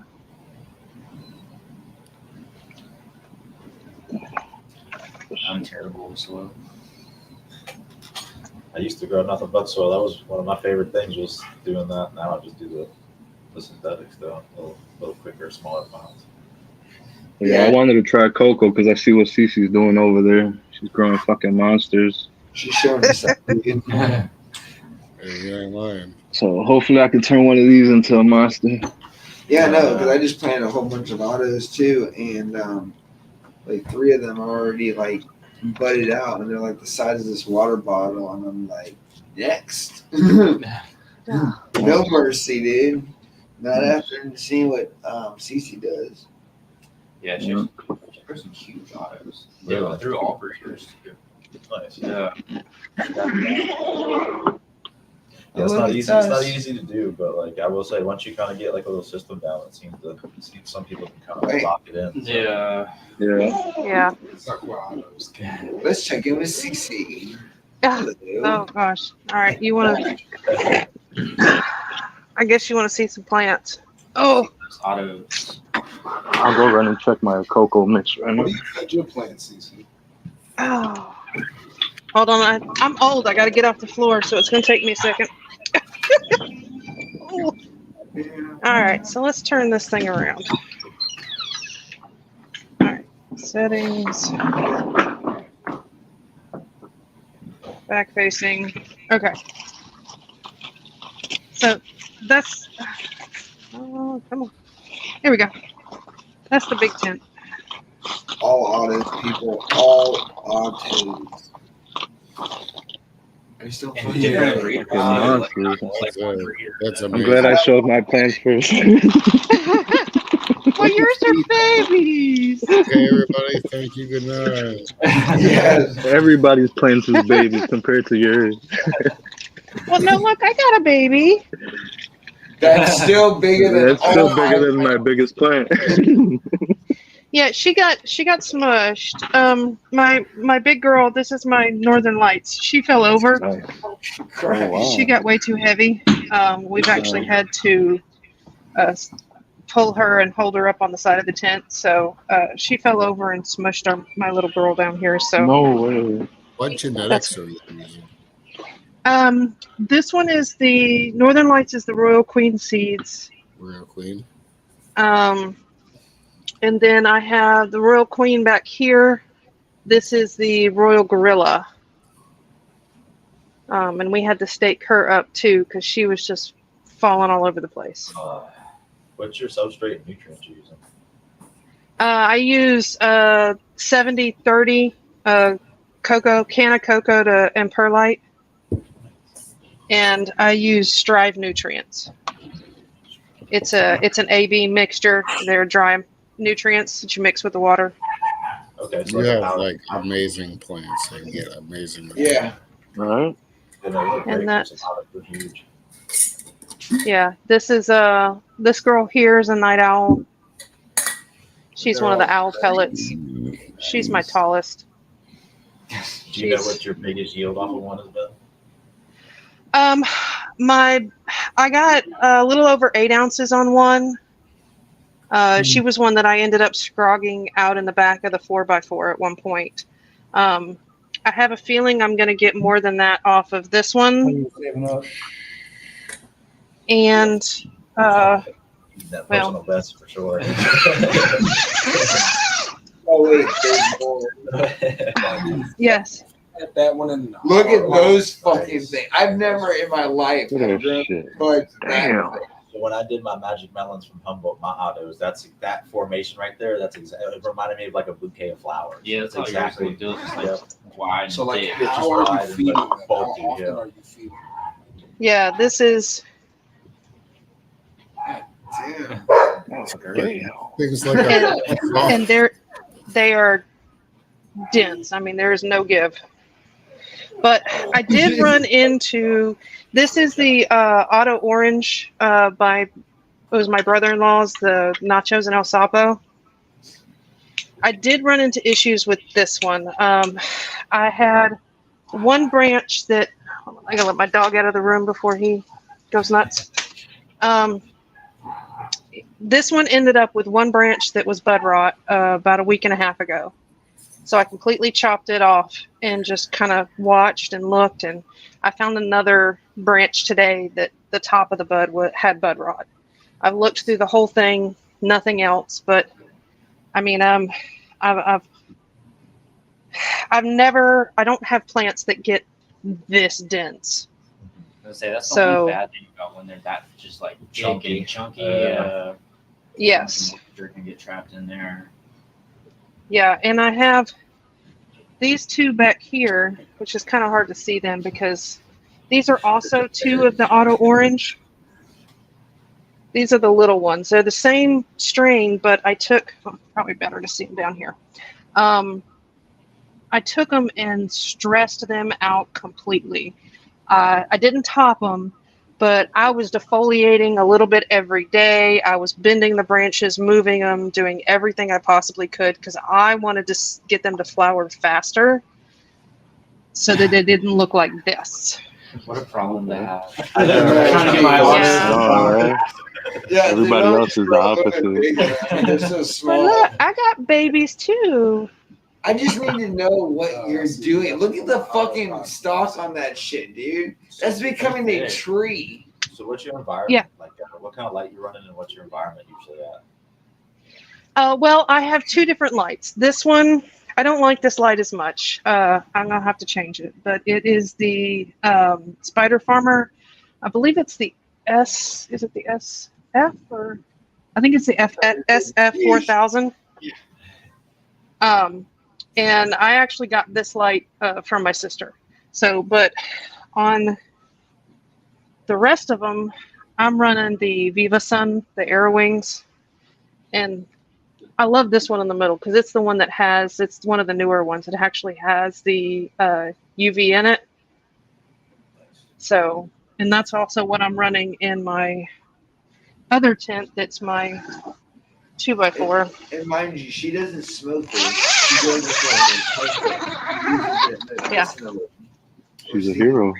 That's not really. I mean, We see that a lot of it's the not as uncommon as you would think it is. Really? Like a lot of We our have a customers lot of come in people and that don't smoke. say this. they're growing for their significant other. Yeah. That's Actually, we're awesome. talking I Yeah. love about this. there. Yeah. Joel came And by that's today. that's my photo, guys. Nice. My one photo. My Yeah. other three little babies over there are photos, but this is my photo. I am sorry, but like I am completely reverse of you. Yeah, it's like, those are all of her exes, and this is her new boyfriend. You know, a lot to live up to.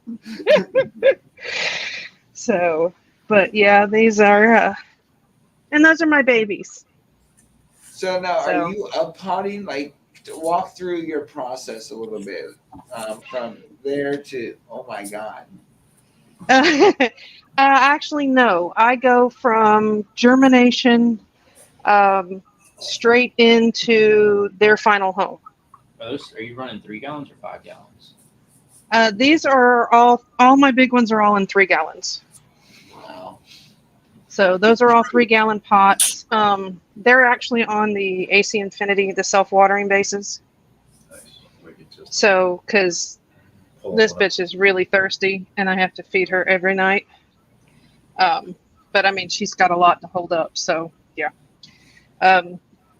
And so they go into their final homes. I don't top my autos. I do just some bud clips, a little bit of training, pulling out the branches just to kind of separate it a little bit to make sure that, they're not all growing straight up together.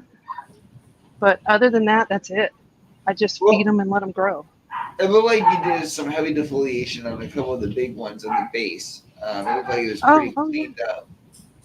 Oh yeah, I have to, because if not, these things are so leafy that they would have these little bitty leaves, like from top to bottom. And especially now that I'm ending up with some bud rot on this one, I literally tried, like, basically to the point where I'm kind of tearing as many and cutting as many of the leaves off as I can to allow more air. Yeah, because you already had it in there, so the spores are probably kind of just lingering around, getting caught in spots. Let's roll something here. Let's Yeah. try Do you guys So- still believe in bigger roots, bigger fruits? Because she's doing this in 3 gallons. It's interesting, kind of an anomaly, honestly, from Right? what we know about autos, especially like their triggers for flower. Typically, a smaller pot's not going to produce something like that because you're going to root stress it. And what we know of autos is root stress is the number one trigger in flower. So it is very cool, but maybe it's the cocoa. I don't know. So I definitely think it has to do with so when it comes to growing in a soil base, yes, root boundness comes into the factor because your soil has to be there to hold the microbes that are processing your food for the plant to uptake them. But when it comes to synthetics, as everyone knows, you can grow with water. So the substrates do not technically need it. So as the roots develop, they can literally take up all the space that's there while you're giving them synthetic nutrients. And it doesn't have to technically be a substrate. So they can completely pack out the entire environment while they're getting fed nutrients every time you water. But when it comes to soil, the microbes have to be there and they need a place to live too. So once you take up all the room for them to be there, they're no longer processing food, and you pretty much killed your battery. And that's why up potting in soil is so important.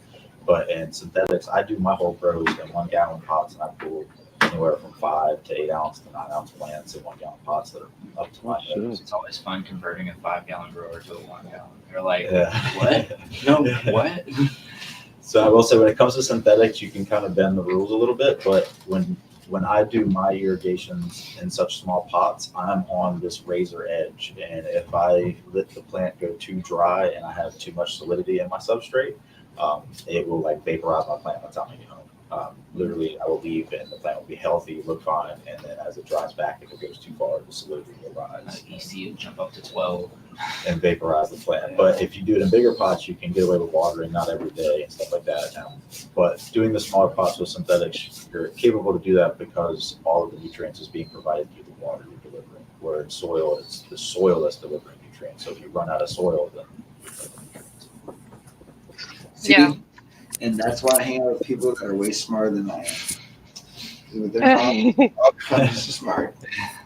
Right, Yeah, with cocoa, you can really push it like that, and you can do even multiple small irrigation events per day to try to push it with different generative cues to push it during veg.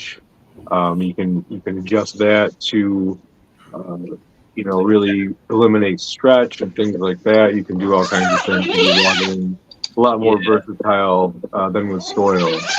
Definitely big into some crop steering. yeah. I used to have a drip setup for and do all the crop steering and set multiple irrigation points every day. And Yeah, I thought you were doing that for a while. With I timers it's just and a lot Wi-Fi. of work is. and Yeah.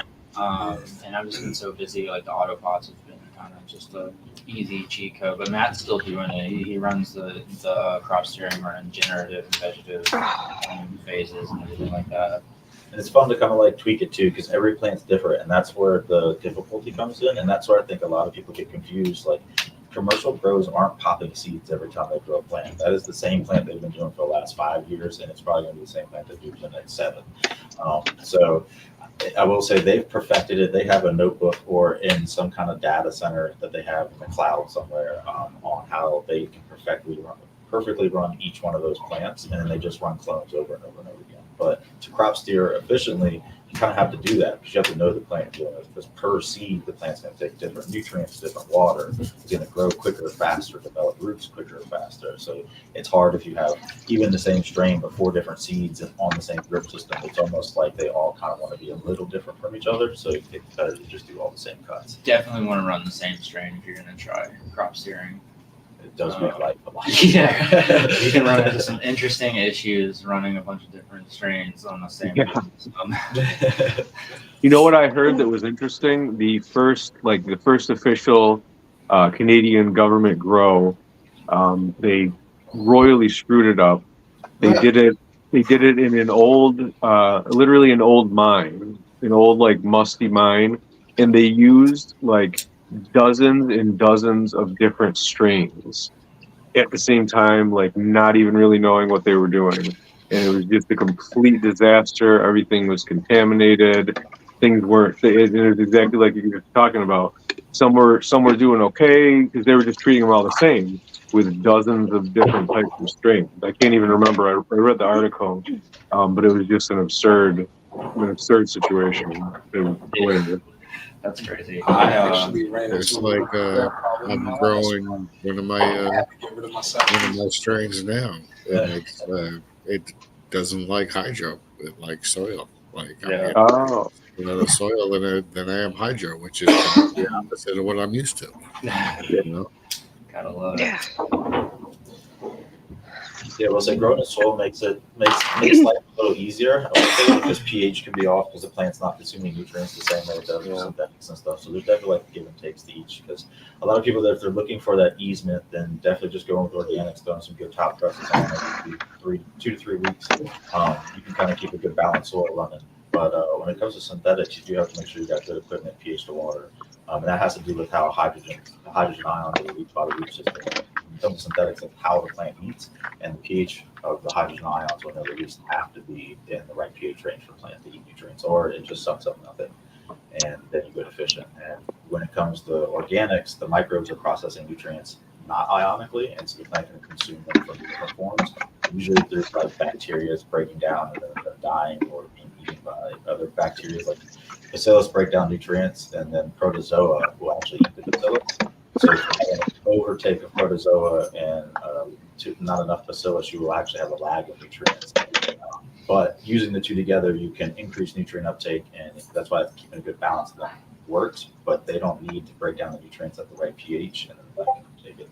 So that's why I like with synthetics, pH is so important because it is through hydrogen ion release and displacement. But when it comes to soil, a lot of your food is becoming available through the microbiology, breaking it down for you, or even like the funguses in true symbiotic relationships with your root systems. And that protozoa is what Thank you're gonna get from your worm nest. Yes. I've Castings. only got one left. Yes. Seriously, drop me like some. what do you think about We'll be on the using exam. rainwater instead of city water or well water? Classes in Yeah, session. your rainwater isn't gonna have a buffer in it, so it can automatically, as soon as it hits the media, it's gonna adjust to whatever pH is in there a lot easier. And you got to watch what you live around too, because I live close to like a power station that dumps stuff into the air, like they shoot the clouds up. And the water around that is more acidic, and the further you live away from it, the water becomes a little more alkaline. yeah, man. Water that comes out of the sky, depending on about pollution around you, kind of affect that a little bit too. But Yeah. water is not buffered. So like one little drop of pH up and down, it will skyrocket that thing. So usually if you're using rainwater and you are trying to adjust it, you want to throw like a cow bag in there first and then adjust it after that. But most of the time you can just use the rainwater for soils because the microbes are going to adjust that for you anyway. So that's what happens out naturally. Even if the rainwater outside is very acidic, once it hits that ground, the microbiome down there is going to adjust that water for you. And they pretty much, so trichoderma wants to be very acidic. They like to be like a 3. And then your bacilluses, your bacteria want to be at 7. So they kind of play this game of like balance. Now that's why you can beat the soil, because you can beat a buffer if the water you're using is buffered too much. So like let's say if you need to be in the range of anywhere from like 6.2 to 6.8, and your water was coming in at an 8, and you just kept hammering it with that 8. Eventually, you'll beat the bacteria, beat the fungus, and then beat any kind of lime or oyster shell, anything that's in the soil to hold it in place. You eventually beat that by just repeatedly hit it over and over and over again with that. So even with organics, you still got to kind of be careful sometimes because pHing in the optimal range is still optimal. So. Yeah, because I mean, most people's tap water is going to come out at like a neutral 7 generally, but you can have, we've tested the water that come out at 8, and so you definitely want to, even if you don't pH it every time you even grow in organics, it's good to check it every once in a while just to make sure. Yeah, rainwater, good to go. Yeah. But if you're set off some buckets. Like if you're on well water with like a high limestone area is going to be a higher pH as well. Yeah, and it can vary and too. then sulfur too. Like down where I live, a lot of the wells are cut and they have a lot of sulfur in the ground, so then your well will actually come in more acidic. So yeah, depending on where the well is dug at, you can kind of hit different deposits. You can also run into overabundance of calcium in well water, which can lock out a whole plethora of things. Yep. Yeah. So nutrient lockout actually happens through cations or anions, right? So you have nutrients that are positively charged, negatively charged, and so that's how you lock out different nutrients. So calcium, magnesium, potassium will lock each other out, and then nitrates, sulfates, and phosphates will lock each other out, and those are the anions. So when people talk about lockout, usually it's because you have an abundance of one, or you've adjusted your pH range so much that the plant can only consume that one nutrient. So the ion channels are so blocked up by it that nothing else can get past it. And this is where like amino acids, fulvic acids, humic acids, they can kind of chelate and break these ion channel like bonds, and then the plant can uptake them to different channels. And you can kind of break a lockout a little bit, but you still want to kind of make sure you flush that out and do a good reset. And when you do flushes, you never flush with water. You always flush with nutrients that can really grow. Yeah, that's the cool thing about the Mueller chart. I think is what it is. That kind of helps explain like what nutrients interact with each other and how they can lock each other out and everything like that. I feel like I just went to class, y'all. Flush. So yeah, always flush with nutrient water, not plain water, like you said. Yeah, especially in the middle of a grow, because you have something called the osmotic pressure on your roots, and you can change that so rapidly that you can fracture cells. And so then once those cells are fractured, the plant has to redevelop new root tips to give you those new cells to pull in more nutrients, and that takes time. And if you're in flower and do that, those root tips are not growing like that. There's very slow root development. Unless you use regeneration. Yeah, unless you use regeneration to speed the root growth up. But yeah, so you can kind of like mess it up by flushing with straight water, change the osmotic pressure quickly, and then you can just make the plant go deficient from doing a straight water flush. So like, let's say you did have a buildup of something, and I was running with like some synthetic nutrients or something, and I was running usually at like a 2 or 3 EC or 1,000 to 1,500 parts per million. Then what you would want to do is just wash out with like 10 to 20% of that and just run that straight nutrients. And then what you do is you'll reset 100% what you mixed into that water, and the whole substrate will be at that 2 EC and be the same consistency of the water you put in. And you don't have like buildups and stuff. That's a big thing if you start getting like a salt buildup or anything like that, and your media EC starts to rise, which you can push so far, but there does become a point where it will start burning. And just like you said earlier, if you're in 1 gallon pots and that dries out and you have a high salt content in your media, it's going to fry your plants. I think what Hydrokulture is a product that helps break down salts, and it's safe for microbes. So shout out to Hydrokulture for that too. They'll help make sure you don't get lockouts. Madman knows all about them, right? Hydrozyme is the best. Yep. Hydrokulture is like insurance for your plants. So think of it as a way if you go dry on them, your temperatures get too hot, they get attacked by bugs. It's really going to help prevent and really reinforce those root zones and do wonders. Plus, you can use it as a foliar spray, and it increases terpene. And then hypochloric acid or hypochlorous acid is also a good product for cleaning salts out of your media if you're not running organics. Yeah, and if you are running organics, you can grab that bottle right behind you. You don't have to if you don't want to. It's just Hydrokulture, and it's all made from organics. So if you are using organics and you want a clean system, like for your Autopot line, Floraflex lines, this is a great product. And how you use their products is Hydrozyme is for the cellulose and cellulase. Cellulase is the enzyme in hydrozyme, and the cellulose is the dead root matter coming off the plant. And then you have my shield. Microben is a microbeneficial, so think of it as like a way to supercharge your soil. So increasing the uptake, and also in a way prevents unlocks nutrient lockout, and it's really great. And that's so Microzyme and High Shield are really going to focus on your root zones. Microben is going to focus on the soil and the microbeneficials, and then High Clean is going to make sure that that's attacking all the minerals, salt, and calcium buildup within your lines and your systems, your pumps, really helping your motors and other things stay protected. Definitely. Don't worry, Macho. I did the same thing. I don't think no, dude. This is great. This is the most information we've banged out on my podcast so far, because it's that's important. why- It's actually really important stuff to know that a lot of people miss. Yeah, and it's just these small little things that can change your growth dramatically, because you can have a lockout and the plant not even potentially show you one. It's just a lockout to the point where the plant's not able to get what it's really striving for. And then that leads to all kinds of issues. Like you can start pushing your light more and have a slight lockout, and then you end up with burning, not thinking you can push your light harder, and it's just because the plant's not able to consume enough nutrients, and so you start seeing little deficiencies or burns, where all you had to do is throw a little fulvic acid or something like that in there. It would process all that, chelate everything, and then you could turn the lights up. You won't have these small little increments, or even just amino acids.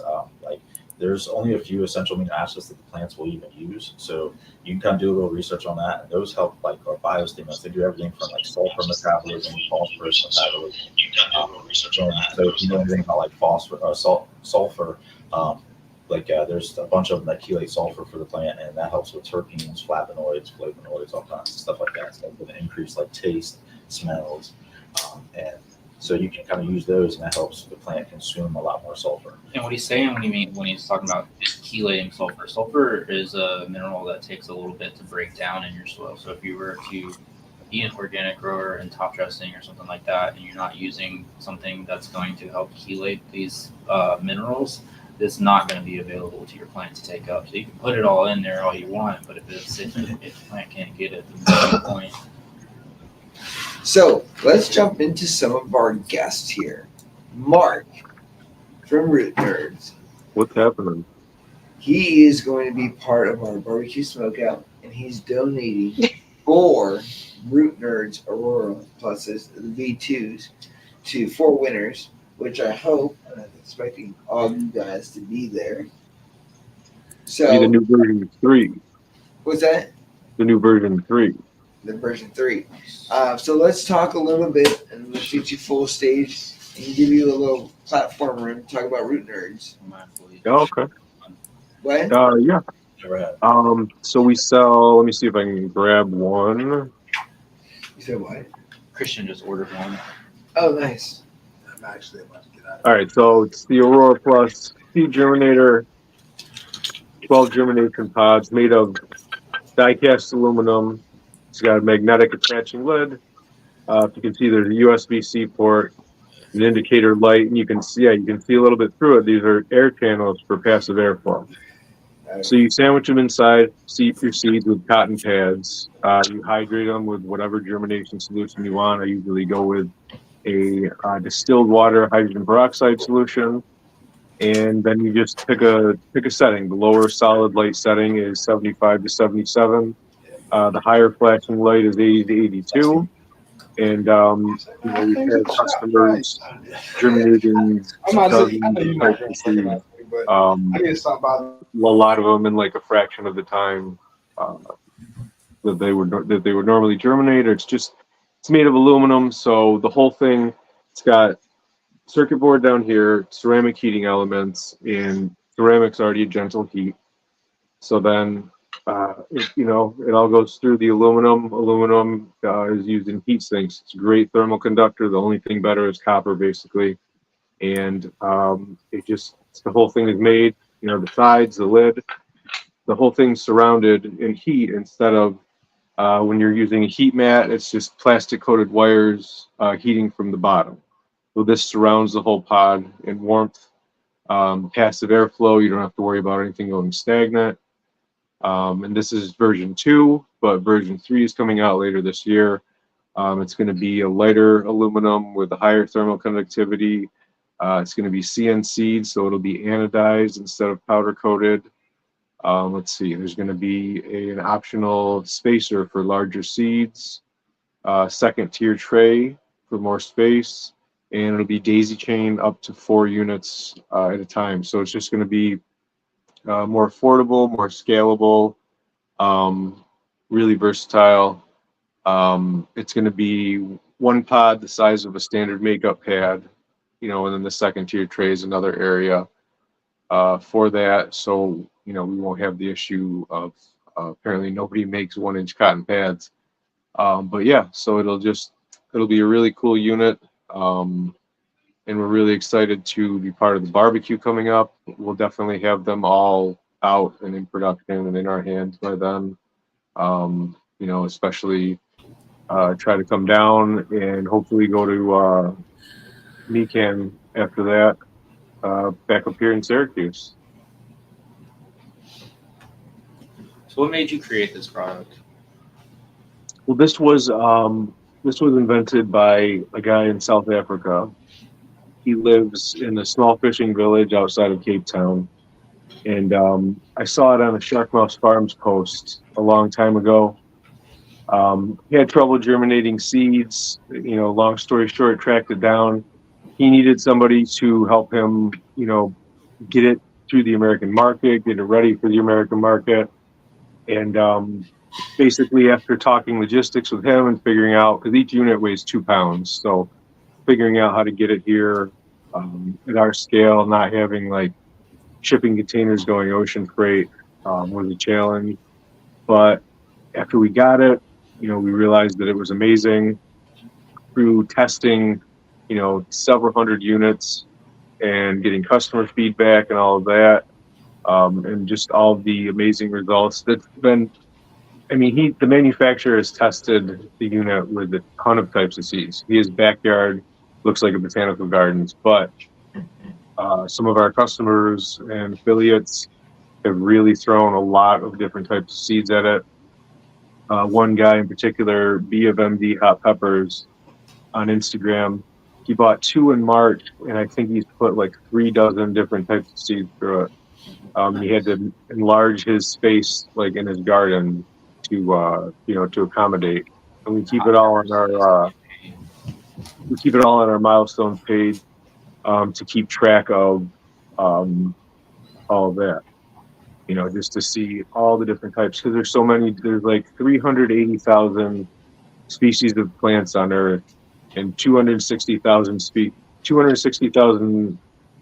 species propagate with seeds. So there's just, Anybody ever tried that? Is that you, dog? Did you hear that? Yeah. Busted ass right next to No, the burped. goddamn pop. What? I burped. That sounded like you farted. No. Do you know if anybody's tried Nepenthes seeds in it? Because I know that those can be quite difficult to germinate. I'm sorry, what was that one? Have you heard of anybody trying Nepenthes seeds in it, like the pitcher plants? Oh, I don't think so. No, Those can be tricky. That'd be an interesting one to see. those are cool. Yeah, we've had someone with Monstera, Bird of Paradise. It was Sweet's House Plants, Miss Homegrowth 420 on Instagram. She immediately put like 7 different types of house plants on it. Yeah, just different type. Like I know there's the manufacturer did Protea seeds, and they kind of like the seed themselves looks kind of like a furry bug. It's really, there's a coastal oak plant that looks, the seeds look like matchsticks.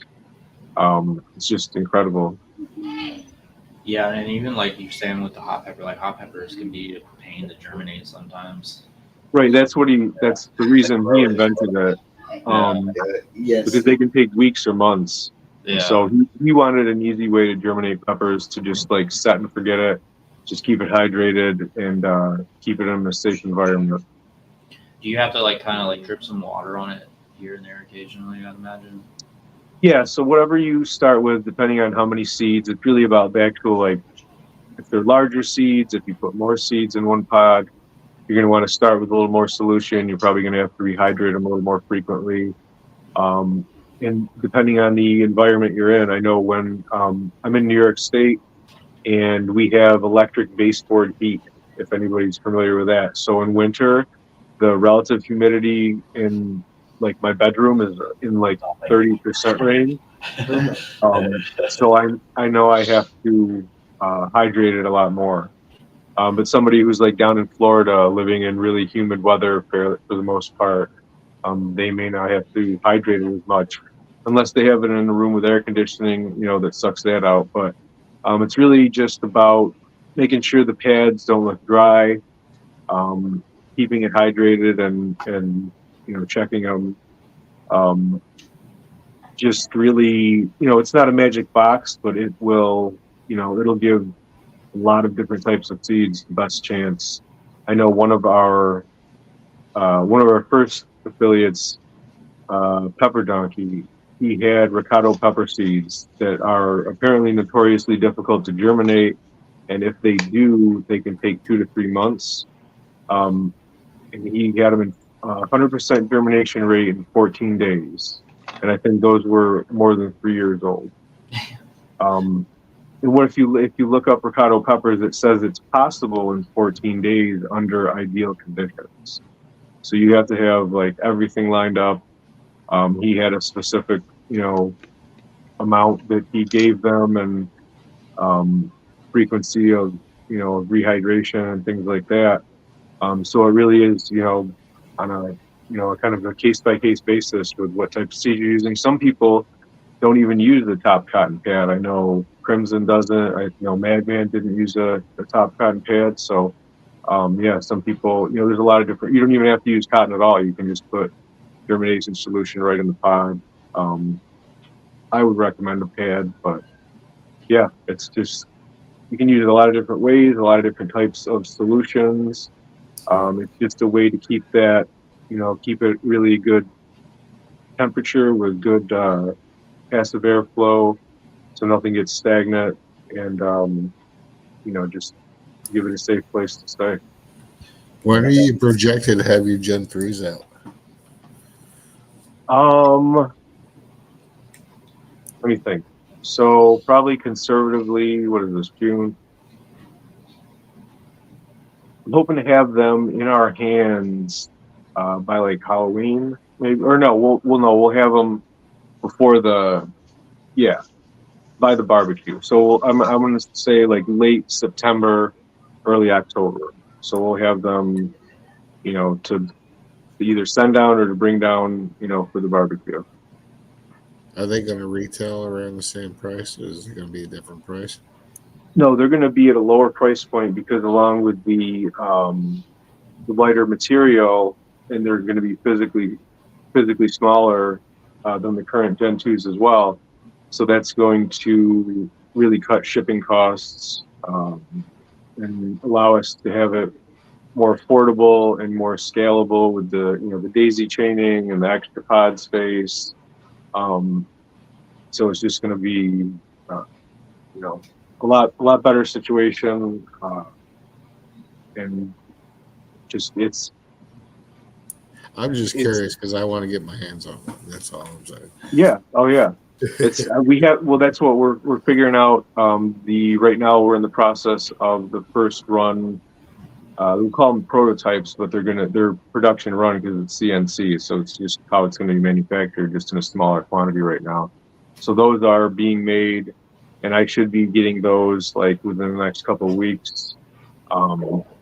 And then from there, the manufacturer will figure out his costs, and then I will figure out our costs, and then we can figure out our shipping costs and then our pricing and stuff like that. But I know it's going to be, it's going to be at a lower price point than the current Gen 2s.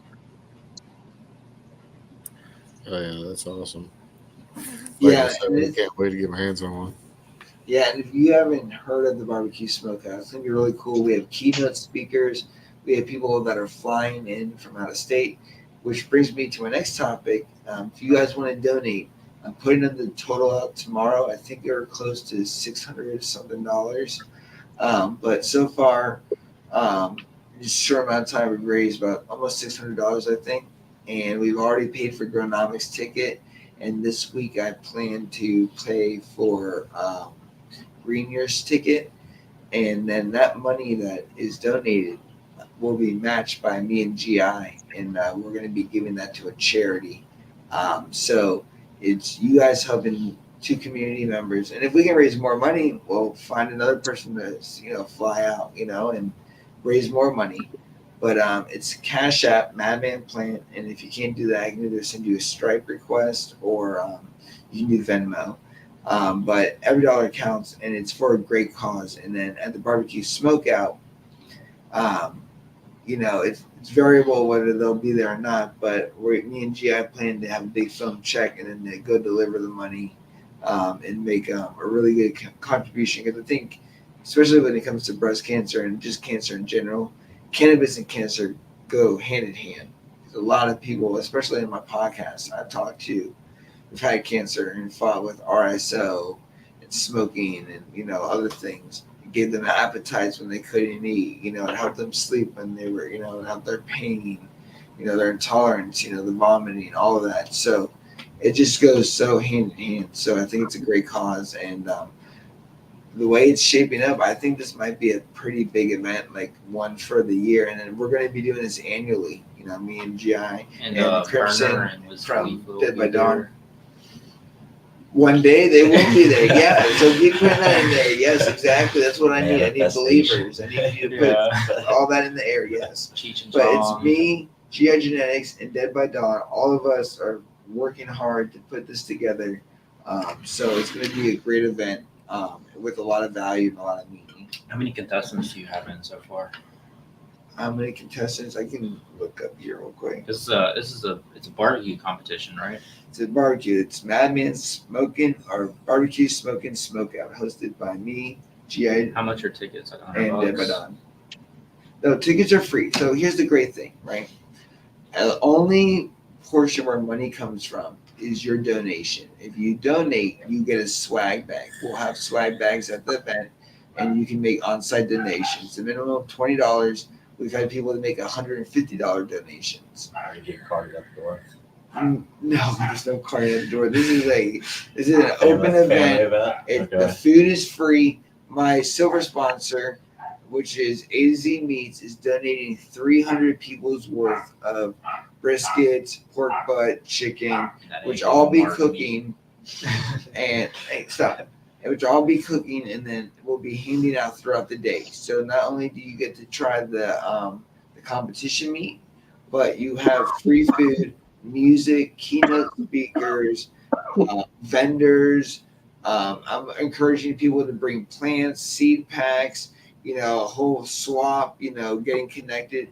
It's all about the grower. So this isn't a plug event like, National Cannabis Festival. This is a grassroots festival where people that like how you talking about everything that you're describing, those type of people are going to be there. Those people want those conversations. They want to learn better. They want to get more engaged. They want to get better with the community, and they want to they ultimately want that to affect their garden.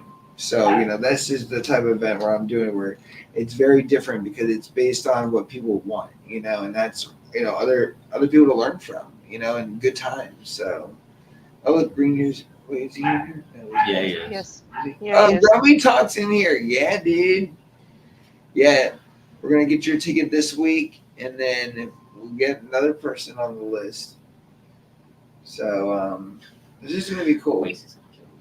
I plan on going, but if y'all want to fly me out, put me on that list too. Shit. Yeah. Save me some money. Okay. Yeah. Macho, you want to come? No, for real. I plan on going.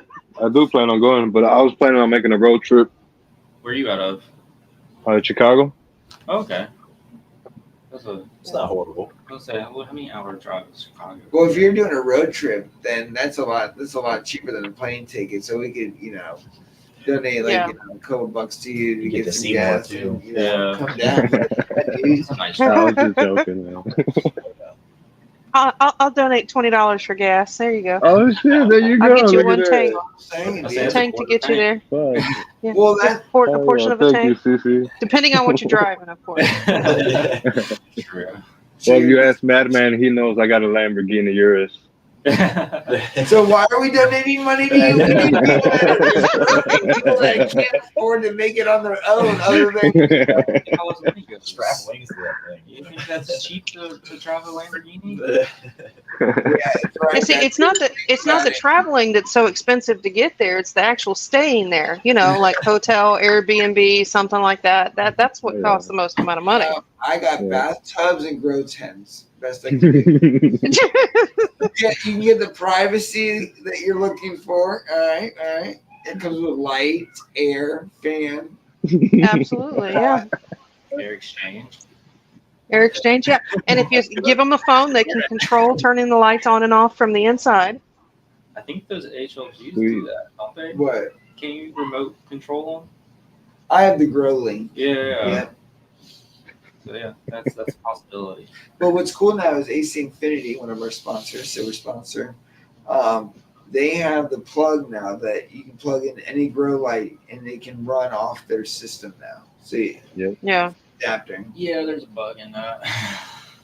Well, I've heard a lot of good things about it. We've had several customers that have had issues with it. I mean, if they fixed it, it's cool. But yeah, I know, like, when they first came out, I know we had a few people that were, Their lights would turn Like off in the flicker. middle of the flower cycle. or like in the night period, it'd flicker on for like 15 minutes. And then flicker back Yeah. off. You know what? That happened to me. Every time I would open my app, I would notice that it would like flicker on and off the light. Yeah, What? our customer only noticed Huh? it because he had the pulse. Get monitor Lacey. in There's a there. free microphone. You get on. How many people want to see Lacey get on? Man, No. Come on, Lacey. It's The a party. chat's going wild. We have 150 people right now that said they want to see you on. I put on a shirt without holes in it, guys. Lacey. Lacey. Come on. Lacey. Let's 2 go. minutes. Come on, I don't need to be the only girl. Yeah, see, I don't she know says if you're you the one hear who me. made the Come girl. on. Don't do that to another female. How Remember rude. your client? I can never get her on. She's like, tell them I'm writing a paper. I'm like, so. It's So- okay, I forgive her. What happened? She's all right. I like Lacey. Oh, never mind. But yeah, I had the adapters, the adapter plugs from AC Infinity, and I noticed every time I would turn on my app, my light would turn off. Yeah, Like yeah. it would flicker on and off. Yeah. it was So a I ended up, bug with the. yeah, I ended up getting the splitter that they have. I don't know if you guys seen that one. They have like a little box where you could plug in 4 things into one unit. Yeah, we have those. So when I plug in my other light to that, now I can actually control the dimming feature too, and my other light didn't have dimming before. Oh, nice. Yeah. Yeah, it was it's a bug with the. It's just one of the dongles for the. I think it's the RJ one. Yeah, to the RJ11. I think Yeah. it's yeah. And yeah, Okay. it's, the only reason, like I said, one of our customers caught it was his pulse meter showed that his lights were coming on for like 5 minutes in the dark period. Oh, wow.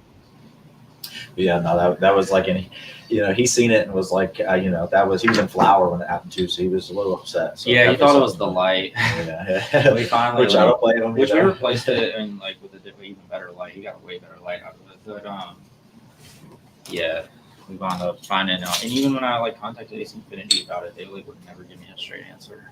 Well, they're a great company and they're one of our sponsors, so No, you that's know, Thank you for the honestly, win. I appreciate the opinion. no, that's honestly the only thing I've ever had. Like, Yeah, real complaint-wise, issue wise, real yeah. honestly, like their fans and everything, they always seem to work well. So Yeah. I mean, as someone who talks to every customer that walks in that door Monday through Friday, Yeah. I get to hear the goods, the bads, And and most all in-betweens. of them have at least one AC Infinity product. Oh, definitely. I Most feel like people do. everybody in the chat like a probably Walmart near you. does. Yeah. Yeah, I have 2 fans. Definitely. Every, If anything, it's like you got the exhaust fan or something like their exhaust fans are the best. You can't beat them. I got mine because it was given to me. Nice. And I haven't better. I haven't bought any of it. Yours is even better than ours. Yeah, It was free. Well, the downside is when the fans go out or do that, if you're not the original purchaser, you can't do anything about it. So Oh yeah, true. They did Oh, do wow. a really good job about replacing people's. Yeah. for the clip-on fans, because I know I helped a lot of people out with getting receipts so that they could get replacements when they came out with the new gears. Yeah, there's oscillating clip fans. Sorry. Yeah, I'm laughing at GI. Which one? He's got his headphones back on. Which one does he have on? I can't see him. He's got penises on his head. Yeah, okay. That's what I figured. That's right. Party. The way she said it.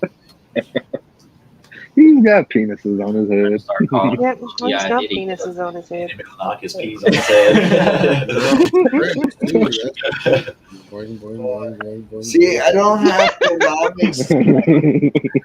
Phenomics is working. See, he got a promotion, and I've lost my mod during Wednesdays. I have him on Sundays.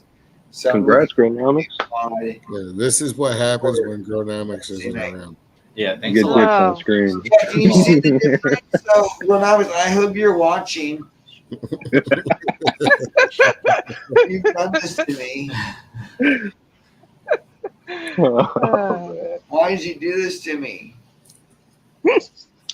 All right, well, guys, I gotta jump off. I gotta spend we're some about time to with the end hubby here, before too, because bedtime. So, ourselves here. you know, somebody's Alright, got to go to CC. work tomorrow. What's work? Good hanging with you. Work, work, Good work, hanging work, with you.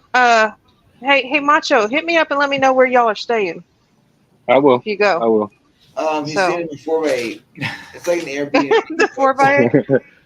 I want the 10x10. So I mean, Oh, we'll close out. or an 8x10, something big enough. So, all right. Well, y'all have a good night. All right, you too. Right. All right. Now, for the rest of you, next week we have our next guest, which will be